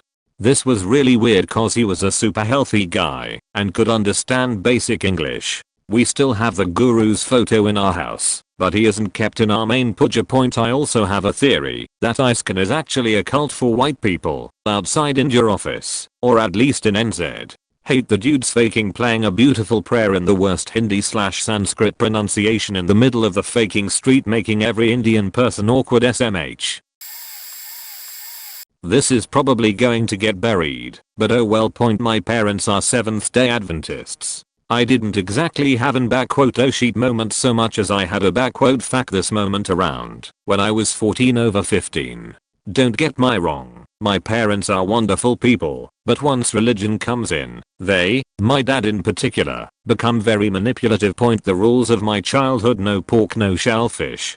No fish that didn't have bone/fish with cartilage, no sex before marriage, no dating outside of the religion, no technology from sundown Friday to sundown Saturday. Church was mandatory on Saturdays. Failure to attend without a good reason usually resulted in a lecture/beating from my father, forced to miss school/work for religious holidays that happened roughly every other month. Any questioning of the rules was grounds for being beaten. Depending on the rule questioned, it was either being slapped in the face or beaten with a belt. I distinctly remember asking why we didn't eat pork when I was 4 or 5, and I remember being beaten so hard I pissed myself. I was then forced to clean up my mess and being sent to my room to "pray for guidance." Breaking of the rules could result in being beaten with a thin, roughly 1/4 inch thick PVC pipe. And about 40 million other rules that weren't exactly part of the Seventh-day Adventist doctrine, but my dad made up because they were good for his way of life. Both of my siblings stopped following the faith around age 14 or so, but they played along until they moved out. The moment I thought "fuck this" was when my sister had a pregnancy scare and my dad punched her in the stomach and said "if you're lucky and come back to the faith, God will have mercy on your heathen soul and kill your child before it even has life." Sure enough, she wasn't actually pregnant, but she did stop speaking to him after then for about 6 months. Edit. Formatting. I knew going in, but being an angsty 11-year-old, I couldn't convince my mother that the church wasn't good. Took 2.5 years to get out, and another 6 months of being stalked by people we'd previously welcomed into our lives. There was a strict division of sexes. Only families were allowed to sit together, and sometimes even that was discouraged. There a huge emphasis on marrying off the singles into the church. My mother, a married woman who was trying to repair her connection with her husband, was frequently encouraged to attend the singles-only events and leave her husband, who wasn't even remotely religious, at home. There was an unofficial dress code. Every day was Sunday best, and the women were to wear full-length skirts. The only exception was a work uniform, and if that was the case, PPL would jokingly suggest quitting as soon as possible, often via marrying a man who'd provide for you. I remember mum fought this rule for the longest time, then almost overnight she took away all of her daughter's pants and shorts, stating that wearing skirts was a sign of obedience to God. Point contact with, and even acknowledgement of, the outside world was limited to recruitment. TVs and computers were willingly thrown out, smartphones were often traded for simple burner cells, and kids were pulled from public schools. Any free time was spent at the church, or fellowshipping with other members, which was mostly awkwardly sitting on someone's couch, and trying to find any common interest that wouldn't be sinful, like movies on religious books. There was a meeting every day, sometimes multiple times a day. I remember taking a break from school to spend my whole lunch hour praying in the sanctuary, then coming back that evening for service. If you miss more than 2 meetings in a row, you could expect 2 or 3 members to come knocking on your door. Once mum left the front door unlocked, and they let themselves in when no one answered, because that's totally normal. All this information I had figured out within the first couple of months, so the weirdness was always somewhere in my mind, but the people were so nice, and we had just moved into town. I don't believe any of them, except the lead pastor, had any ill intent. In fact, we got to meet up with one of the former leaders years later, and he had put together a website detailing his own 7 years of experience in the cult. He's doing much better now. Honestly, I was sent to a Christian rehab, but it was actually a cult. I started noticing some really weird shit pretty much as soon as I get here. They automatically took all my belongings and locked him up. Money, items, everything. Everyone who has been there for some amount of time all had the same haircut and ear piercings. They were all wearing the same clothes. Everything was just too weird. We spent 50% of the time chanting songs, and about 30% of time either making WWJD bracelets, or soliciting and selling the bracelets on the street. If we were fined, or eventually arrested, they would do nothing in their power to help pay the fine or bond. All the money immediately was given to the cult. They told everyone that we should never see our family again, because they were worldly and of the world. They equated our family to the devil, and routinely had the senior residents, close to a hierarchy, give us lectures about how much better their life was once they ditched their families. Also, they promised if you stayed past your rehabilitation date, which was their ultimate goal, that they would pair you up with a woman. This was a segregated co-ed facility. You could eventually marry and be put in living quarters with the woman. Also, this happened much sooner. If you were a woman, men would have to wait longer to be paired up with women. I guess because there were slightly more men than women. The moment I noticed they were absolutely a cult was when I told them I had a court date coming up soon that I had to go back to my hometown for, which meant I had to leave, and they told me to just not go and instead have Jesus go for me. They told me let them come here. Like, what the fuck? I ended up running away from this place and into the streets of a moderately large city in America at 18 years old. Scariest thing I have ever done. I was approximately 6 hours away from my hometown, so I knew nothing about this new street life. It was probably the craziest thing I have been through. I'm not an ex-cult member, but I was almost brought into one with my friend. We were walking down the streets of Hollywood and they have a Church of Scientology building on the main strip. We were just chilling, no real plans. As we get close, we notice a bunch of people in white button-ups, black ties, and black shoes and pants. One of them asks us if we want to come in, and we say no. They ask again, saying something like it will save your life, and my friend was like, fuck it, wanna go? So I said sure. When we walked inside, everyone was dressed exactly the same, men and women. They were all just standing there, practically completely still. The person that brought us in takes us to a room in the back that's a mini theater and closes the door. There are no lights in the theater at all, not even an exit sign. We were already creeped out as fuck. This old video starts playing basically describing what Scientology is and how if you believe that you can feel better, that you will. Basically that you can heal any injury with only your mind. This whole video seemed very cult-like, and they had subliminal messages. Not so subliminally, because we both caught onto it. That seemed like they were trying to hypnotize us or something. We ended up leaving in the middle of the video, before it was too late, and as soon as we opened the door, the woman that brought us in was right outside the door, and blurted out, "Don't you want to stay?"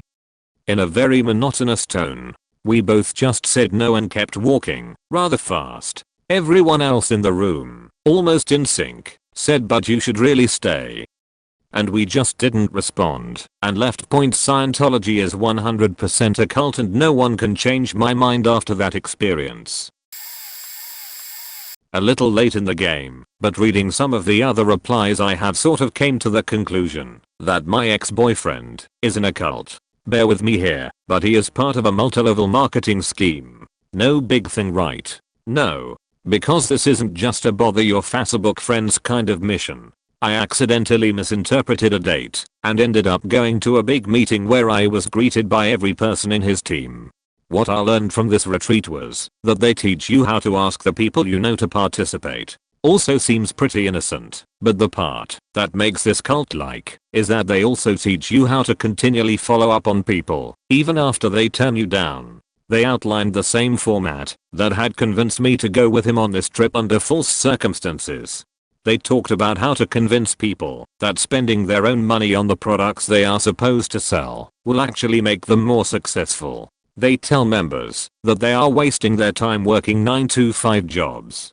God wants you to help people, and what better way to help people than to make them rich and successful. If you follow these guidelines you can retire by age 25 and help pursue God's mission and give to others your wealth. If people refuse to join, they just don't know that you are really trying to help them. You would think that after a year of spending their own money to realize they are becoming poorer, that they would stop. But throughout the year, the senior partners of this MLM invite you to their mansions with their fancy cars and pools, and they remind you that they once followed these same guidelines and it worked for them. People become poorer and poorer, but are persuaded that they just aren't recruiting hard enough. They just aren't putting in enough money in to get enough money out. My current boyfriend and I have been contacted by my ex numerous times since this incident several years ago. He continuously tries to tell us that our steady jobs just make us puppets of big business and that we will never retire or make enough to survive without taking on his line of work. Definitely cult-like.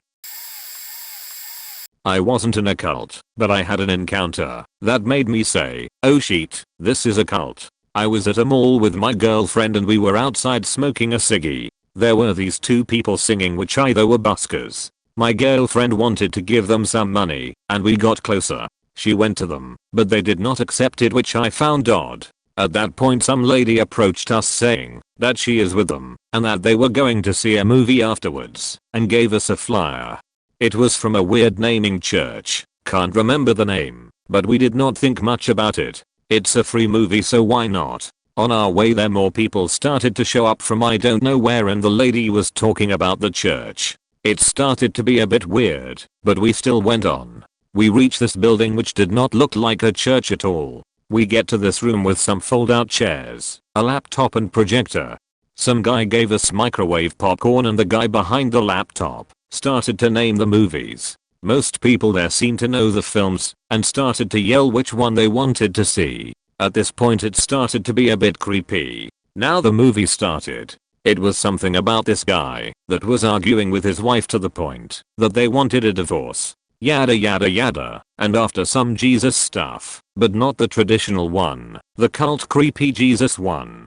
They ended up staying together because you are not allowed to divorce. After the movie ended I was quite creeped out. Now this guy came up to speak about the film. He had a shirt with a vest and a comb over and a big beard. If you played Far Cry 5 he was looking like Joseph Seed. He started this speech on how he used to be drinking and doing drugs, and when he found Jesus and left all that behind. Mind you, this was not just some story of a guy who overcame his addictions. He was telling it like it was clearly divine intervention, and Jesus came down and whispered in his ear to stop doing that shit. It was this point that I thought to myself, oh shit, this is a cult. He then asked for some volunteers to come up. Don't know why or what was going through her head, but my girlfriend raised her hand and went up there. People in front and behind me started to say that I need to go up there with her. Why aren't I going with her? I was pretty creeped out by this point and said that I was shy and good where I was. The Jesus guy then started to say to the volunteer that they need to their sinful ways and told them to yell I repent. It was finally over and everyone got out of their seats. Went to my girlfriend and you could read on her face the regret and what did I just do feeling. They gathered around us wanting to exchange numbers and telling us that we need to join them again. Gave them some random numbers and we got ourselves the hell out of there. We were pretty shook and went straight home. Lit a fat one up to calm ourselves up. Sorry for the wall of text. Used to belong to this faked up Christian cult. When I was a child didn't get to the OC time in a cult mode till we were saved by police and Department of Children and Family. Cult leader was this woman who claimed to be the only begotten daughter of God. Had her husband convinced and raised her 3 kids that way. Well, soon she would meet my mother and her then boyfriend, my youngest brother's father, and convince them as well. Mom and her boyfriend were at their lowest in life. At the time I was only 11, and I had 4 younger brothers. I was living with my dad when cult leader convinced her to take us kids along. To accomplish this, she had to kidnap me and my 2 brothers who shared a dad with me. My 2 youngest brothers each had their own dad, and like I said, my youngest brother's dad was deep in this shit too. Under the guise of a weekend sleepover, otherwise he would have never let her take us. My dad wouldn't hear from us or see us till the state reunited us 3 years later. While in this cult, we were forced to worship and bow to her every sunrise and sunset, every day. Like literally bow down, face on the floor. If we didn't, we'd get beat. She called us all her servants, her husband, her kids, my mother, her boyfriend, me and my 4 brothers. We were forced to feed her off golden utensils and expensive china, rub her feet, give her baths, cook her food, carry all her shit, clean up after her, sing her praises, blah, blah, blah. Eventually she brought in 2 more followers, 2 male college students who couldn't tell up from down in life. Because I was the oldest child out of all the kids, I was being groomed to become an adult servant under my mother's watch. She was cult leader's personal slave and tend to her every personal need. I was a literal slave too. I couldn't sleep till cult leader slept. I had to wake when she woke. I fed her every meal. She would slap my face if somehow she lost at a card game. She liked to play card and board games as entertainment. I learned real quick how to lose. The worst part is I believed all of it too. Eventually, she became extremely abusive. Ordered the adults to beat us children for every little offense. Didn't sweep the kitchen right. 20 swats. Forgot a chore. 20 swats. Uncowingly said something that offended cult leader. 20 swats. By the way, she kept all the kids and my mother inside at all times. Never allowed to leave the front door. Never allowed into the outside world. No TV. No radio. Complete ostracism from the nasty sin-filled world. The adult men were made to leave every day and beg for donations from people, preaching to them of God's daughter, who is here to save them and send them to heaven. That's the only income we lived off of. No one had a job. She had dreams of traveling the world to spread her holiness. When that stopped working, cult leader ordered adults to rob people. Beat them into submission. Rob small local stores. Beat them into submission.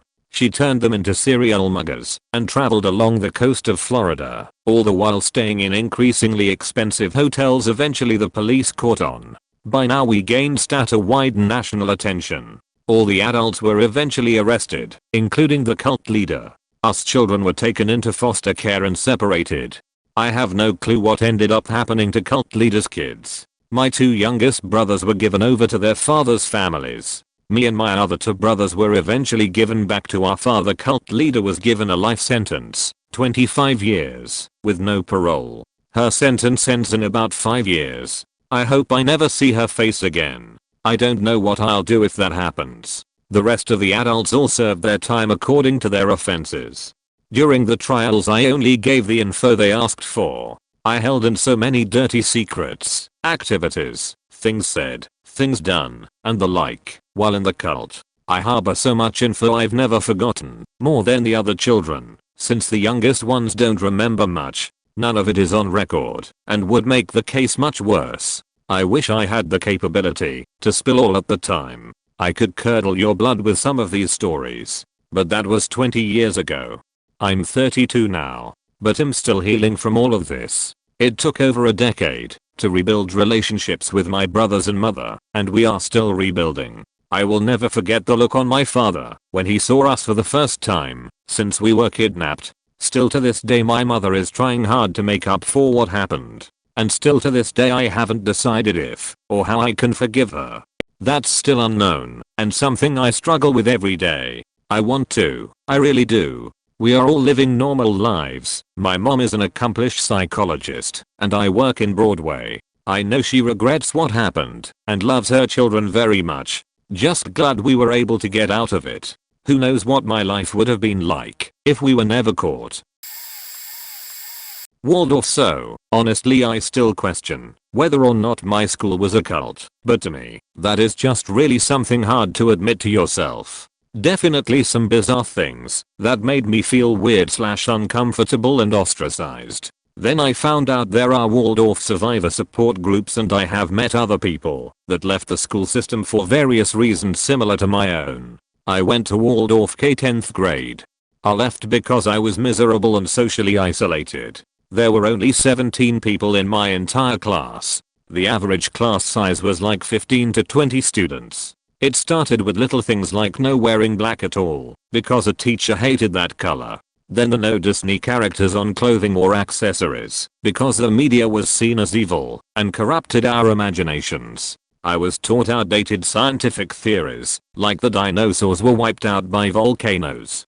One of the most alarming things though was the belief of some teachers in karma and a child's path. Whenever a teacher saw another child getting physically attacked by another, their philosophical reasoning, the child who was being hurt was on a path that required they be hurt because in a past life they had done something to deserve it. Karma.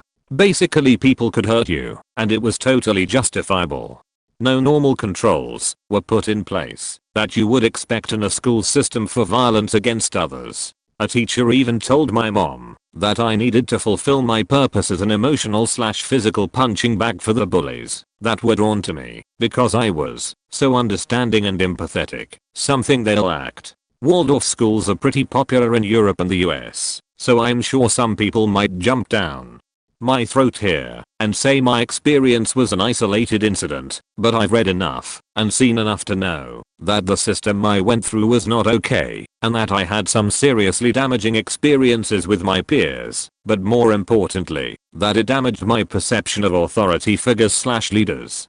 Also, right before I left and went to public school I warned my parents that the place was so bad I knew someone was going to kill themselves. My friend killed himself 2 months later. The school refused to openly acknowledge it, claimed it was a terrible accident. He parked his vehicle on a flyover and jumped off. Was part of a meditation group in the mountains. Moment came after we all had to evacuate town for a bit. We couldn't figure out why one of the folks in charge wasn't coming back or answering anyone's phone calls. This person came back, but was so scared the leader would find out that they only selectively told a couple people they'd be in town for a day to get their things. When I saw them, they confirmed what I already knew, but just needed to hear out loud. This was a cult.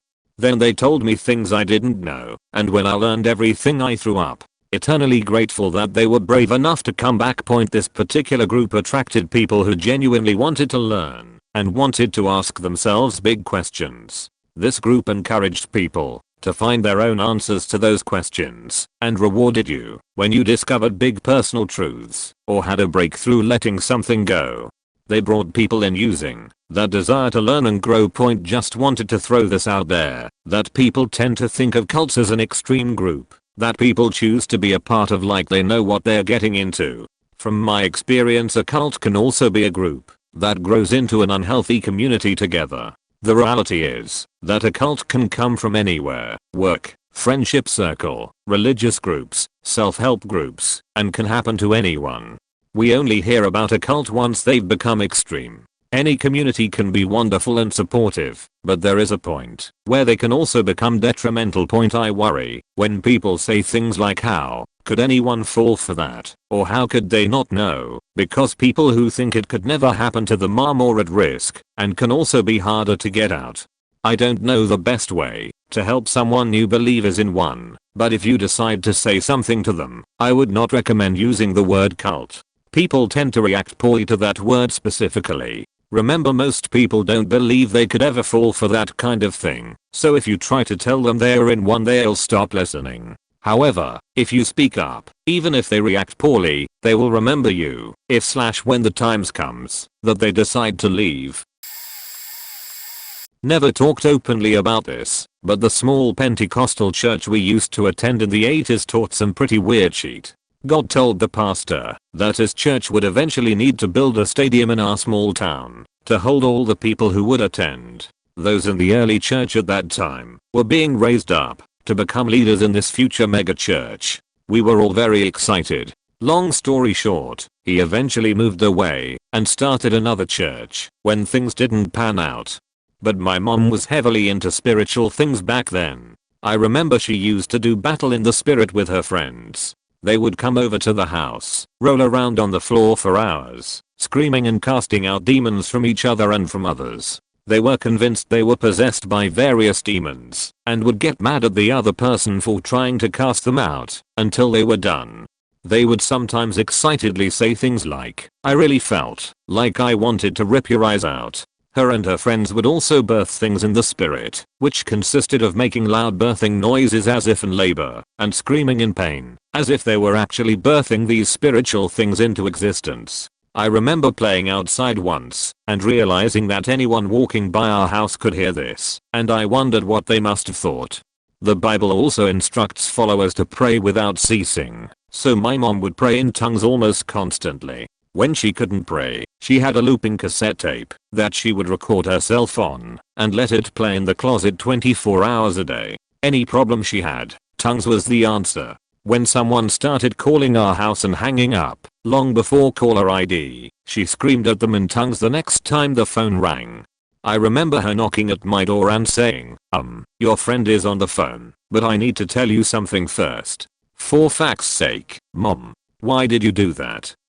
I had to tell him some bullshit story about my mom thinking it was her Spanish friend calling back. At one point, her and her friends received a prophecy that the world was coming to an end, as it always is, and that evil people would come and take away our Bibles.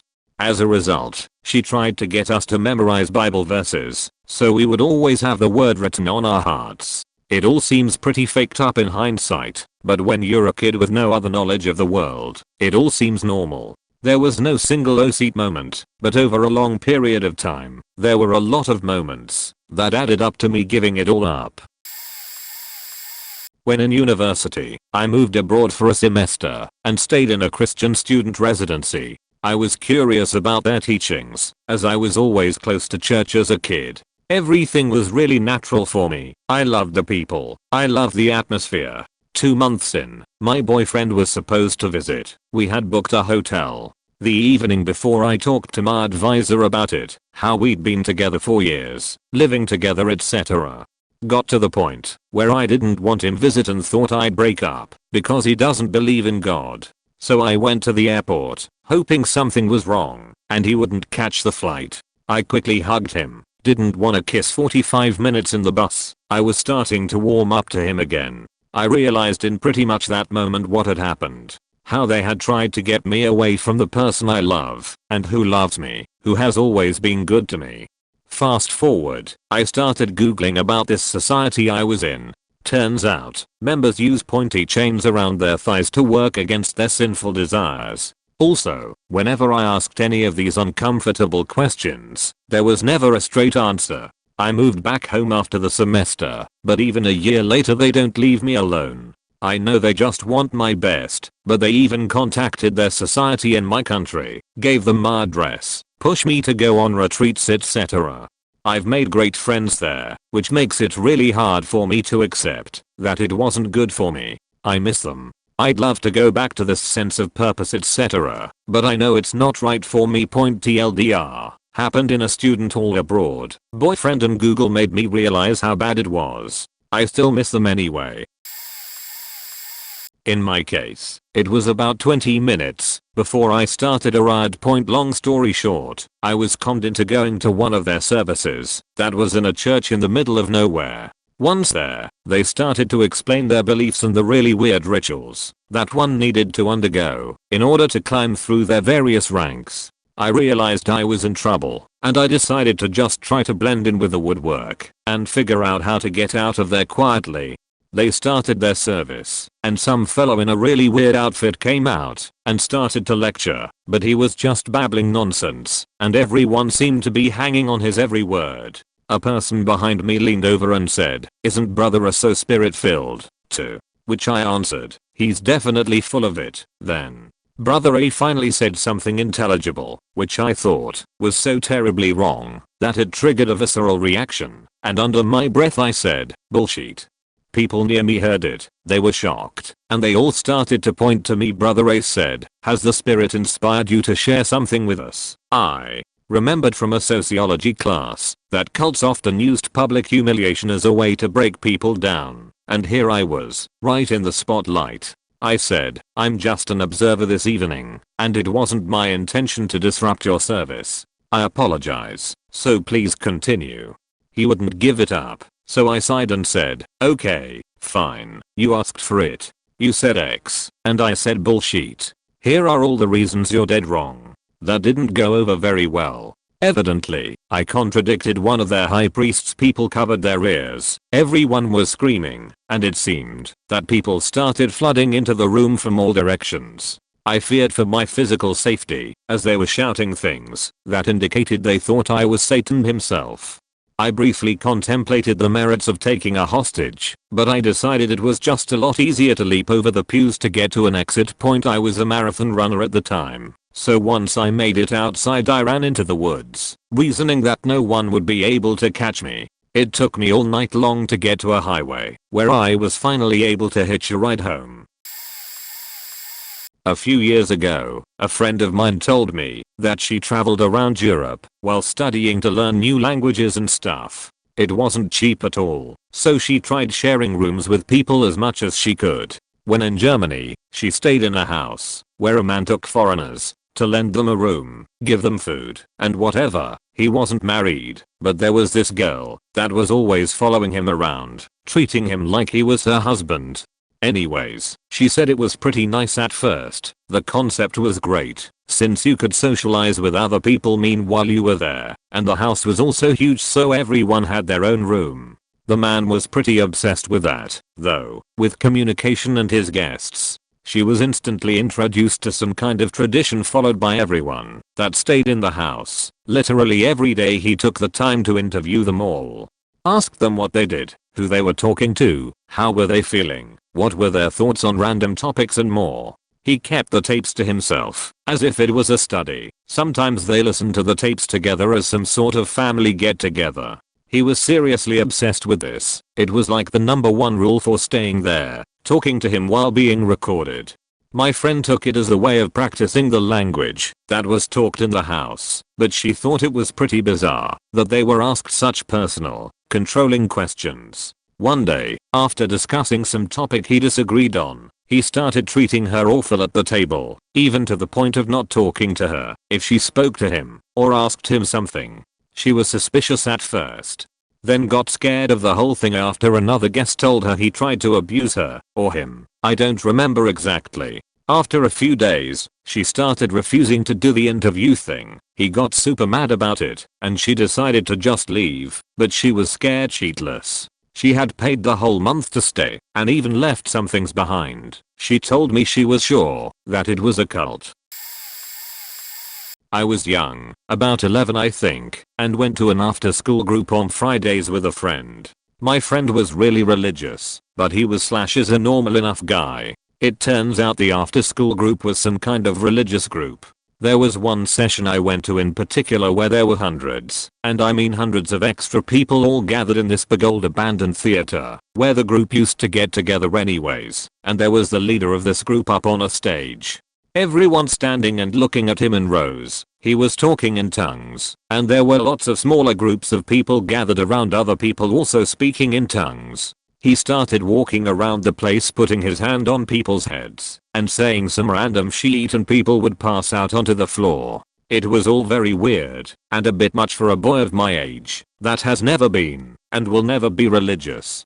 It gets weirder though, yet. In the middle of this session my group leader and friend came up to me and asked if I wanted to pledge my life to Jesus, right here and right now. And at this point I was like, I need to get out of here, so I text my dad to come pick me up. I told them I would think about it. They kept coming back to me to try and force it on me almost. I didn't know what it involved or anything, so I kept batting it off and waiting for my dad to come get me. He got here and had to walk inside to physically take me out of this place because these people weren't letting me leave. I don't know how culty it was or just if it was very extreme religion, but I was not okay with it. I don't know if this count, but I was born in an Islamic cult family when I was in Iraq. My mother just keeps beating me when I was 11 cause I didn't pray 5 times a day with a wooden stick. It causes me a lot of mental problems and broken bones, but I was blessed with high positivity. I didn't know that it was a cult cause they always scare me from the outside world and handpick my friends.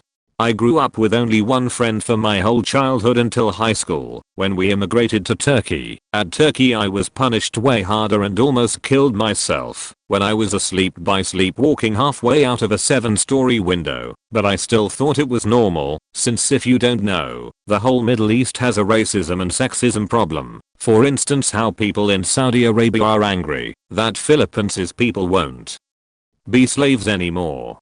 So all of the programs I watched were just wife beating and children beating moments from drama channels, and because of that I grew an emo phase for a little. But then I discovered a guy named West and saw one of his videos about edgelords and normies, so I joined his Discord. The people there helped me recover, but still I didn't know I was in a cult until one fateful day. My grandma visited us, and I accidentally made an anti-Islamic statement, which was that Turkey schools shouldn't have Muhammad's Day a holiday, since Turkey isn't a mainly Islamic country. And then she said I don't care, if they are not Muslims it's not haram to kill them, and that statement shook me, since I have been into political debate online, since I have no voice in my cult of a family, and this is when I realized I live in a cult, in still living with them now but as fast as I finish high school.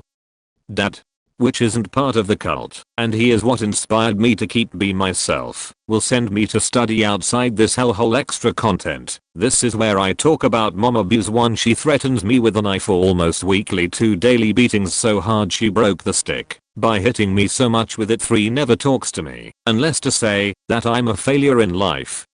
4. Calls me autistic when I faking breakdown and almost starve myself standing in a corner for days.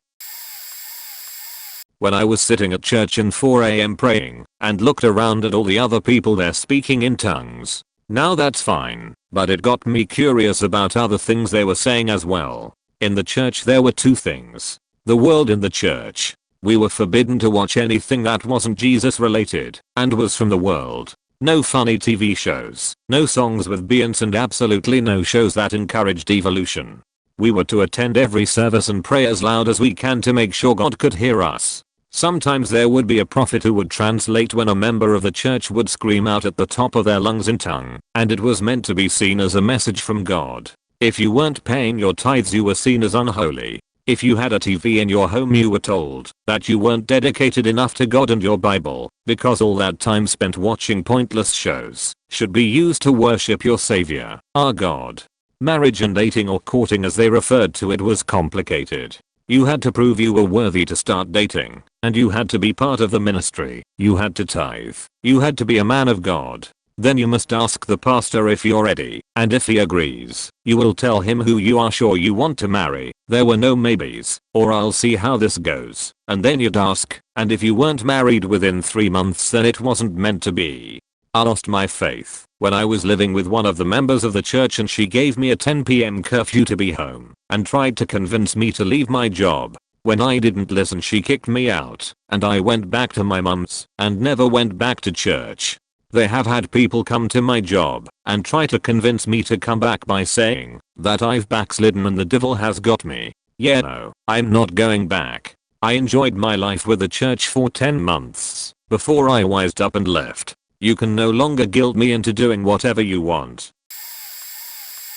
I used to belong to the Church of Jesus Christ of Latter-day Saints. I was born and raised in the church and moved to Utah when I was 7. Most of the members truly are kind and loving and want to be good and spread good in the world. But damn, they are in the wrong organization. To do that point, the church demands 10% of your income, complete dedication to your calling, your job within the ward. Sexually explicit worthiness interviews at least twice a year between the ages of 8 and 18, and at least once every year after that. Force modesty enforced by public shame and garments, that magic underwear the church is famous for, and you have to follow every rule and social norm in the church in order to be approved to go inside their temples, which is a requirement to get into Mormon super heaven.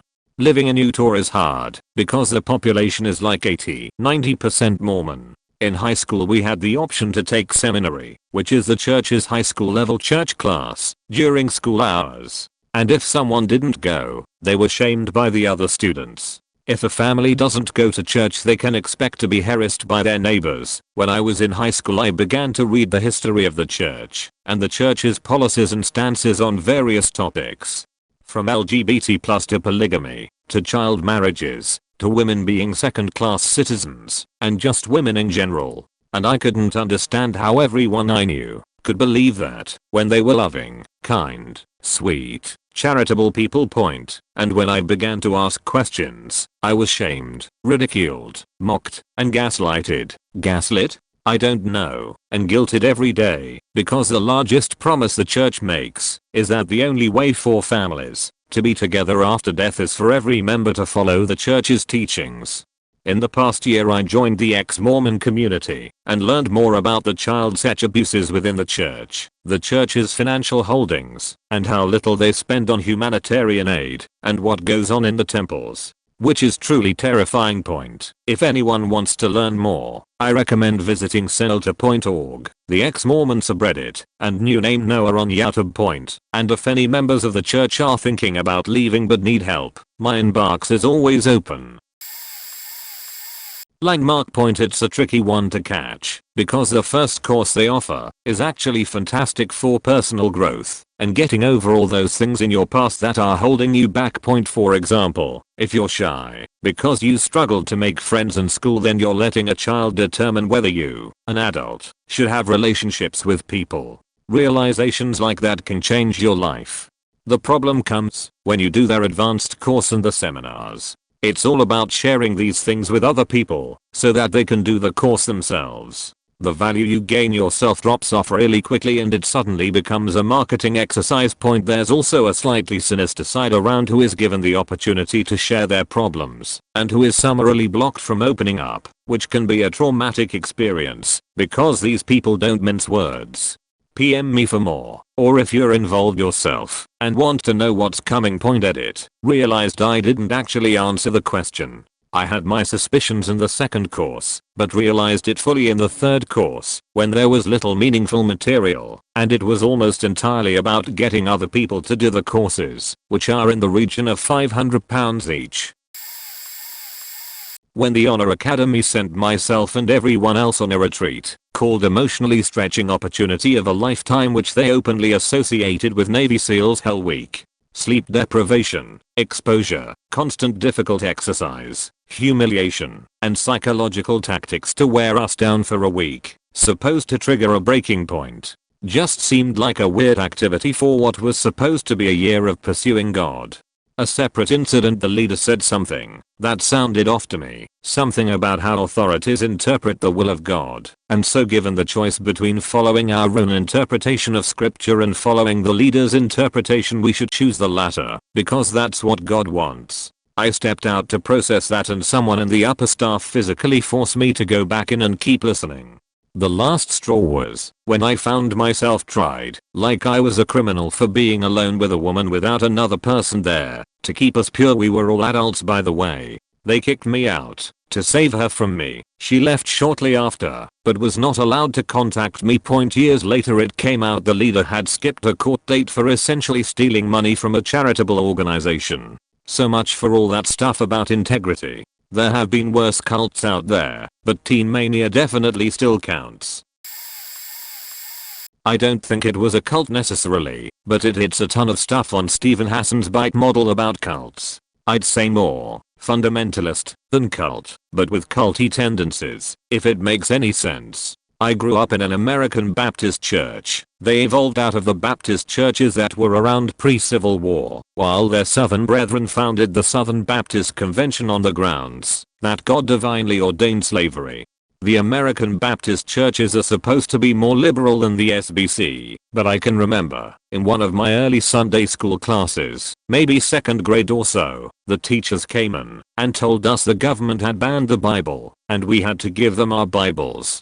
So we all did, confused, and then they told us to start writing all the Bible verses we could remember, that we had to preserve God's word even as the government tried to destroy it. So we were all trying, and then they'd tell us things like, no, that's not the whole verse, or you've got words wrong on the verses people were writing, and they were spot checking, and they kept urgently telling us we had to get the whole Bible down or everything would be lost, and that we needed to do this for ourselves, and for people in the future to know God. Once we were all in tears, they told us it would be okay, and handed our Bibles back to us, and that the government hadn't banned the Bible, but they could one day. Bullshit. And this sort of thing happens all the time in other countries. Bullshit. And this is exactly why we needed to try even harder to commit more scripture to memory. We all totally believed it. Bait and switch lock-ins. Basically, you'd convince people to come for a sleepover type thing at church with the promise of video games and pizza overnight. Then everyone gets locked in the building, and after a few hours it's time to put the fear of hell into people with fire and brimstone sermons. Van kidnappings in youth group, where they would drive around and kidnap people's friends to bring them to church for youth.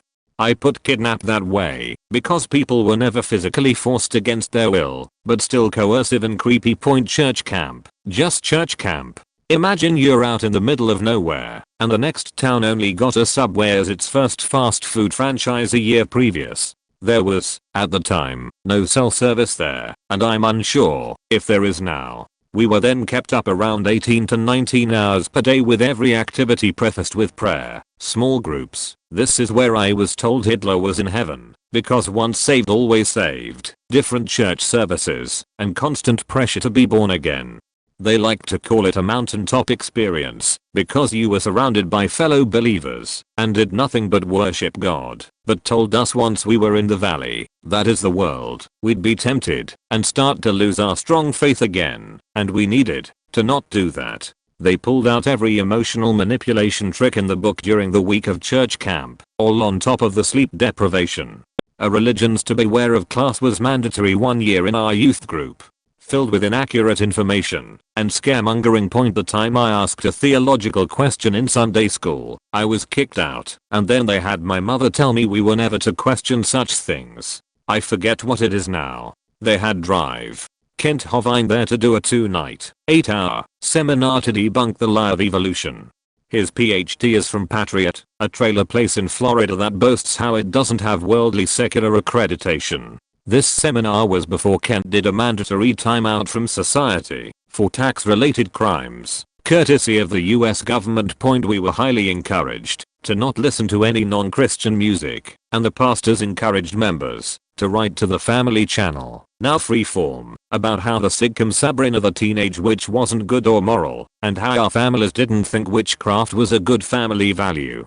I can only imagine how they would have reacted to Netflix's chilling adventures of Sabrina. Point when I converted to Catholicism at the age of 22, I lost every friend I had growing up in my church, because I was not a Christian any longer in their view. Only a third of my Facebook friends though, because fortunately I'd met a lot of people online over the years. If I hadn't, my entire friend social net would have been gone.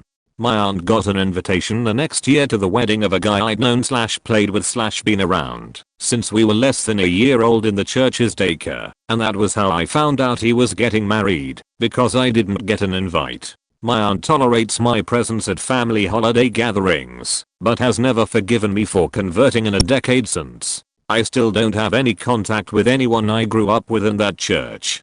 The associate pastor, after the senior pastor left, went through an effort to amend the church constitution so he could be elevated to senior pastor, and did so by purging the membership rolls of those who didn't come often enough or tithe enough. Basically, they'd never have enough people to hit a quorum for a vote at the quarterly church business meetings, so he slowly drove out everyone but his supporters so they could hit the quorum. He later left, but did become senior pastor before he did. I've heard that they've got a new pastor now, and are growing again, and now his supporters / the remains of the people I grew up with are the minority of the church's population. Strangely, they were totally cool with Pokemon cards, and only one woman thought we needed to burn a copy of a Harry Potter book donated to the church rummage sale.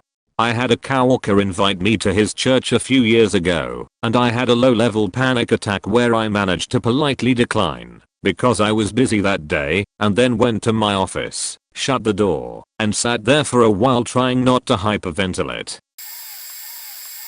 I was in a relationship with a girl that tried to convert me into their church. I've never been a religious person and was never too interested, but the more she talked about it and the more I researched, the clearer it became to me that this was a cult and that it's pretty faked up. This was about 7 to 8 years ago when I was a teenager, so my memory might be a bit fuzzy, but from the top of my head this is what I remember finding out.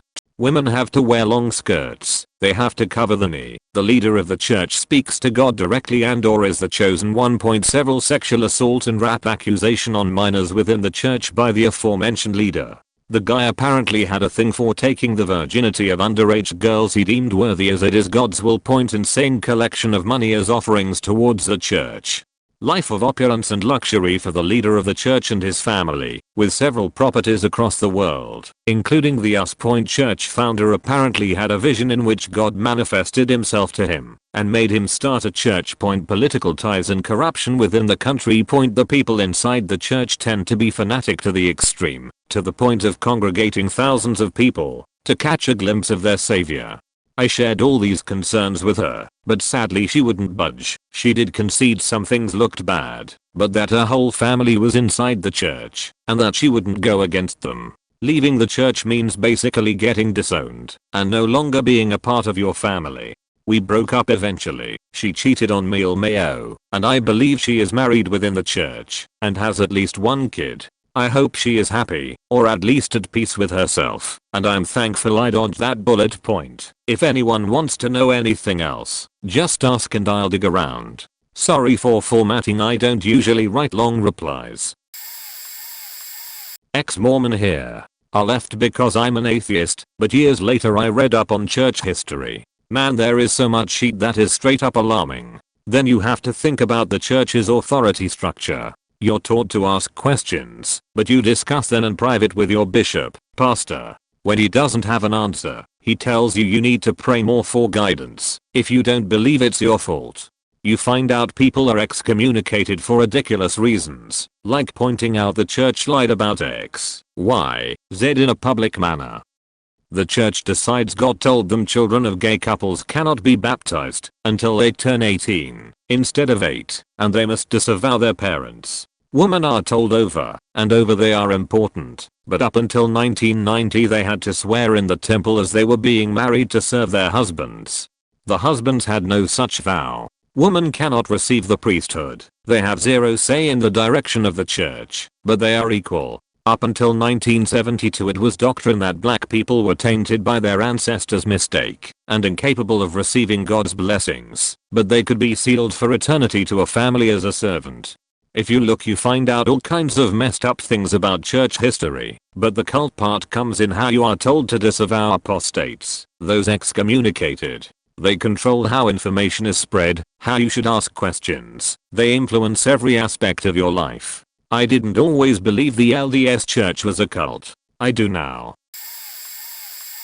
Long story short, it happened when my friend asked if I'd like to come with to a function for this neighborhood thing I went to sometimes on the weekends. It was a religious thing for them, but they made sure to let me know I was welcome because they liked my company and they were super laid back about me not being religious. Anyways, I came with him to the farm to maybe scout out the girls and play with the horses / have a good time. We all gathered in the barn after a while of socializing and such, and they began to sing. Now don't take this the wrong way, I was 16, and with some goofy best friends. Anyways, when this bigger older Middle Eastern lady started singing, for some reason I found it hilarious. I think it was the fact I was trying so hard not to laugh out of respect that it became impossible combined with my friend. I was laughing almost silently, but you could definitely tell from looking, turning red, hand over mouth. shaking and damn near tearing up, and every time I almost got it under control my friend would just look at me and say something like bro or just crack a smile himself, and at this point a few people began to notice, and it made it even harder to stop. I considered going outside out of respect for the gathering, but I was all the way in the back left corner across from the entrance. So I was pretty much screwed as there were a good 60 people in there, and the way the tables were set up I would have had to go through the middle. Almost out of nowhere this older white lady shouts at me from across the barn something in the order of have respect for the prophet, this is a place of reverence. It wasn't really the lady that made me realize, but the whole event. The people from my neighborhood told me not to worry about her, and she was out of place for what she did, and I was still welcome anytime to anything I want, but still, I don't think my blood pressure had been that high since the girl I was sitting next to in my freshman year began demolishing hot Cheetos with her mouth open, and while nearly yelling in an extremely scratchy annoying voice, "B for the Y, didn't you just move?" I did try to move, but her and her friend moved next to me because they didn't want the teacher to see what WAA on their screens. I got really off topic, but man, that is probably the angriest a simple thing has ever made me. I felt my blood pressure physically rising. I was radiating heat, and I'm sure I was a bit red. Also, to be fair, it was the first class of the day, and I'm not exactly what's known as a morning person. I don't know how to end this, so thanks. When I was in college I was kinda into the metaphysical stuff. I still find it interesting. It's all kind of like a LARP to me, I guess. But I've been in a few cults because of it. Usually they start out innocent. There was one where I actually kinda faked up, though point I met a guy in college who was really charismatic. He HD a bunch of tall stories about his life and things he's done. I have this philosophy: don't think someone is a liar until there is a reason to question it. Now, we will call this person Raggy. I introduced him to some of my spiritual friends and we all got along great. Raggy quickly becomes our leader. He was strong, charismatic, older than us by 4 or so years. He started convincing us that we were old souls of ancient myths, archangels, forgotten gods, that kinda shit. Specifically, one girl was like a goddess of creation. She had a lot of mental health and physical health issues, and he told her that was because her soul was too powerful for a body or some shit. She kinda became a figurehead. We will call her Alyssa, because fuck it, that is her name, and I never liked her. She became our supposed leader, but she was a puppet for a guy. She did what he said, and we were supposed to worship her. As stated, I never liked her. She was the epitome of annoying. I've posted about her before, actually. A 36G who was uncomfortable when people weren't talking about her tigs. Anyway, at this point I was kinda aware that Raggy was dangerous, and so was Alyssa. But I was worried about my friends and guilty for bringing Raggy in on it. He started getting weird. He was, at first, supposedly the angel of death, as real. But as time went on he would decide he was more powerful angels, Michael and such, until he was, in fact, the Christian God himself. Meanwhile he was preaching about the world needing cleansed. He didn't like LGBT people, stuff like that. He would use his influence and his lackeys to have sex with people, in the cult and otherwise, claiming sometimes the intimacy was required for rituals, or healing them or some shit. He had a girlfriend through all this. I really don't like cheaters at this point. It may be relevant to say that Raggy was really into guns and the military. Still tells people to this day he was a Navy SEAL and shit. He wasn't, obviously. At some point it got too much for me, and I publicly called Raggy out. I remember saying something like, "If you're an angel then why do you cheat on your girlfriend any chance you get?" He didn't like that. The culmination of that night was Raggy convincing Alyssa to say that my soul was corrupted and needed to be destroyed. That was my oh shit moment. I hadn't been buying into this shit for a while now, and was just trying to get my friends back, but that was the moment where I was no longer safe. I had to jump ship. No me, but an ex. She was a person who had over the course of several years with me improved her social anxiety and a lack of confidence, but also increasingly demonstrated serious anger problems, and became violent and abusive, then apologetic and sweet in between outbursts. At her worst towards the end she would hurt or threaten to hurt me, the pets, or herself to get what she wanted. I think I got depressed and just felt trapped. She did seem to be looking at ways of getting better, and as part of this did an avatar course, which seemed to be a kind of new age self-help, confidence type thing. Costly. Then she started getting pressure to go to an interstate one. Went. More expense. I was the one paying for it all by then. She didn't earn enough point. Around this time I started seeing material lying around. Some of it seemed okay, self-help, but as you went deeper, it started to feel cultish. There was hints of the kind of larger universal consciousness theme that seems to pervade all these New Age's beliefs, but with a structure and mythology somewhat like Scientology. Point by now she was pressured and desperately wanted to got to the USA course. Master or something. Point probably after that was booked. Maybe $12,000 on my credit card. I read some more higher level material and frankly it was nuts. Think all that Scientology type stuff with thetans and aliens and shit. They want to connect with some greater galactic consciousness, so I started googling about Avatar being a cult. I realized it basically was. They had all the words for the people who try to convince you it's bad or a cult in the literature. I can't remember what it was, but the upshot is they already prepare the members to reject any person who tries to advise them against it, so that didn't go well. I actually started to see implications that the members are coached to get funds for the very expensive courses from family, partners, friends. Some of the photos on her Facebook showed her hanging with course people. One was a kid only like a year or two out of school, 19 maybe, son of one of the big dudes in the cult. Nothing crossed my mind. She was on the final stretch to 40. She comes back and she's with this kid. I felt like kinda weirdly insulted that she didn't cheat on me with an adult.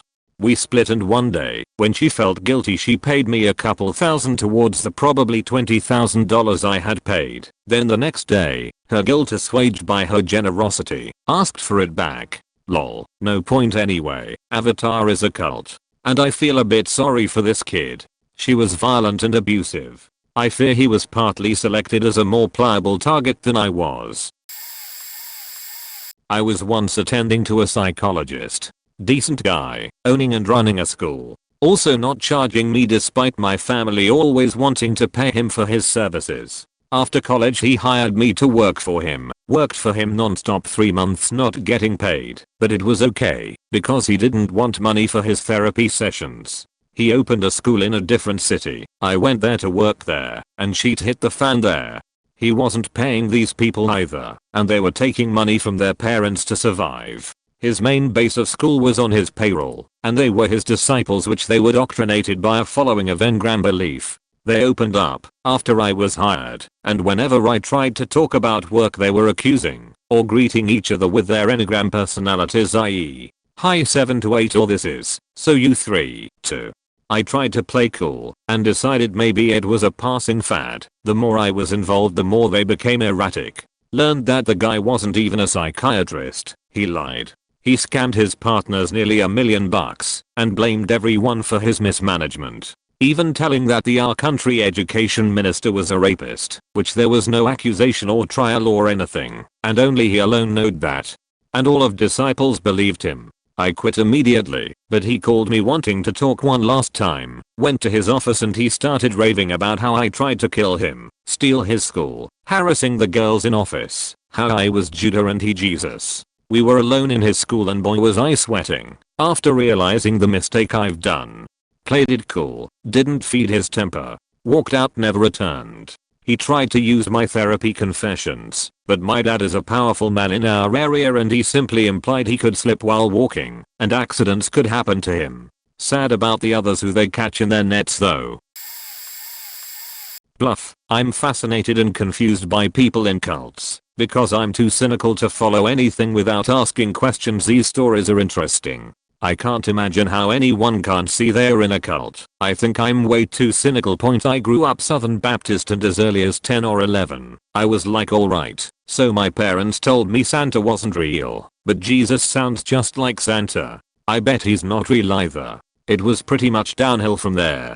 I still played the good Christian boy because my church had nice people and I got to play with friends that didn't go to my school, and the carnival or cookout events were fun. So I kept up the belief because I was afraid if I told my parents, I wouldn't be able to play with my church friends anymore. When I entered high school, I saw a few of my church friends there and wasn't afraid to tell my parents that I no longer believed in Christianity.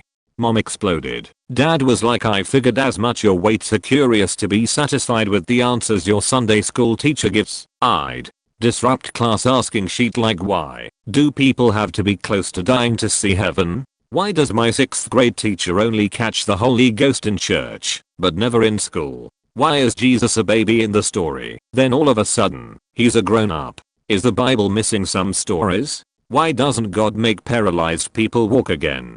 I thought you said he can do anything.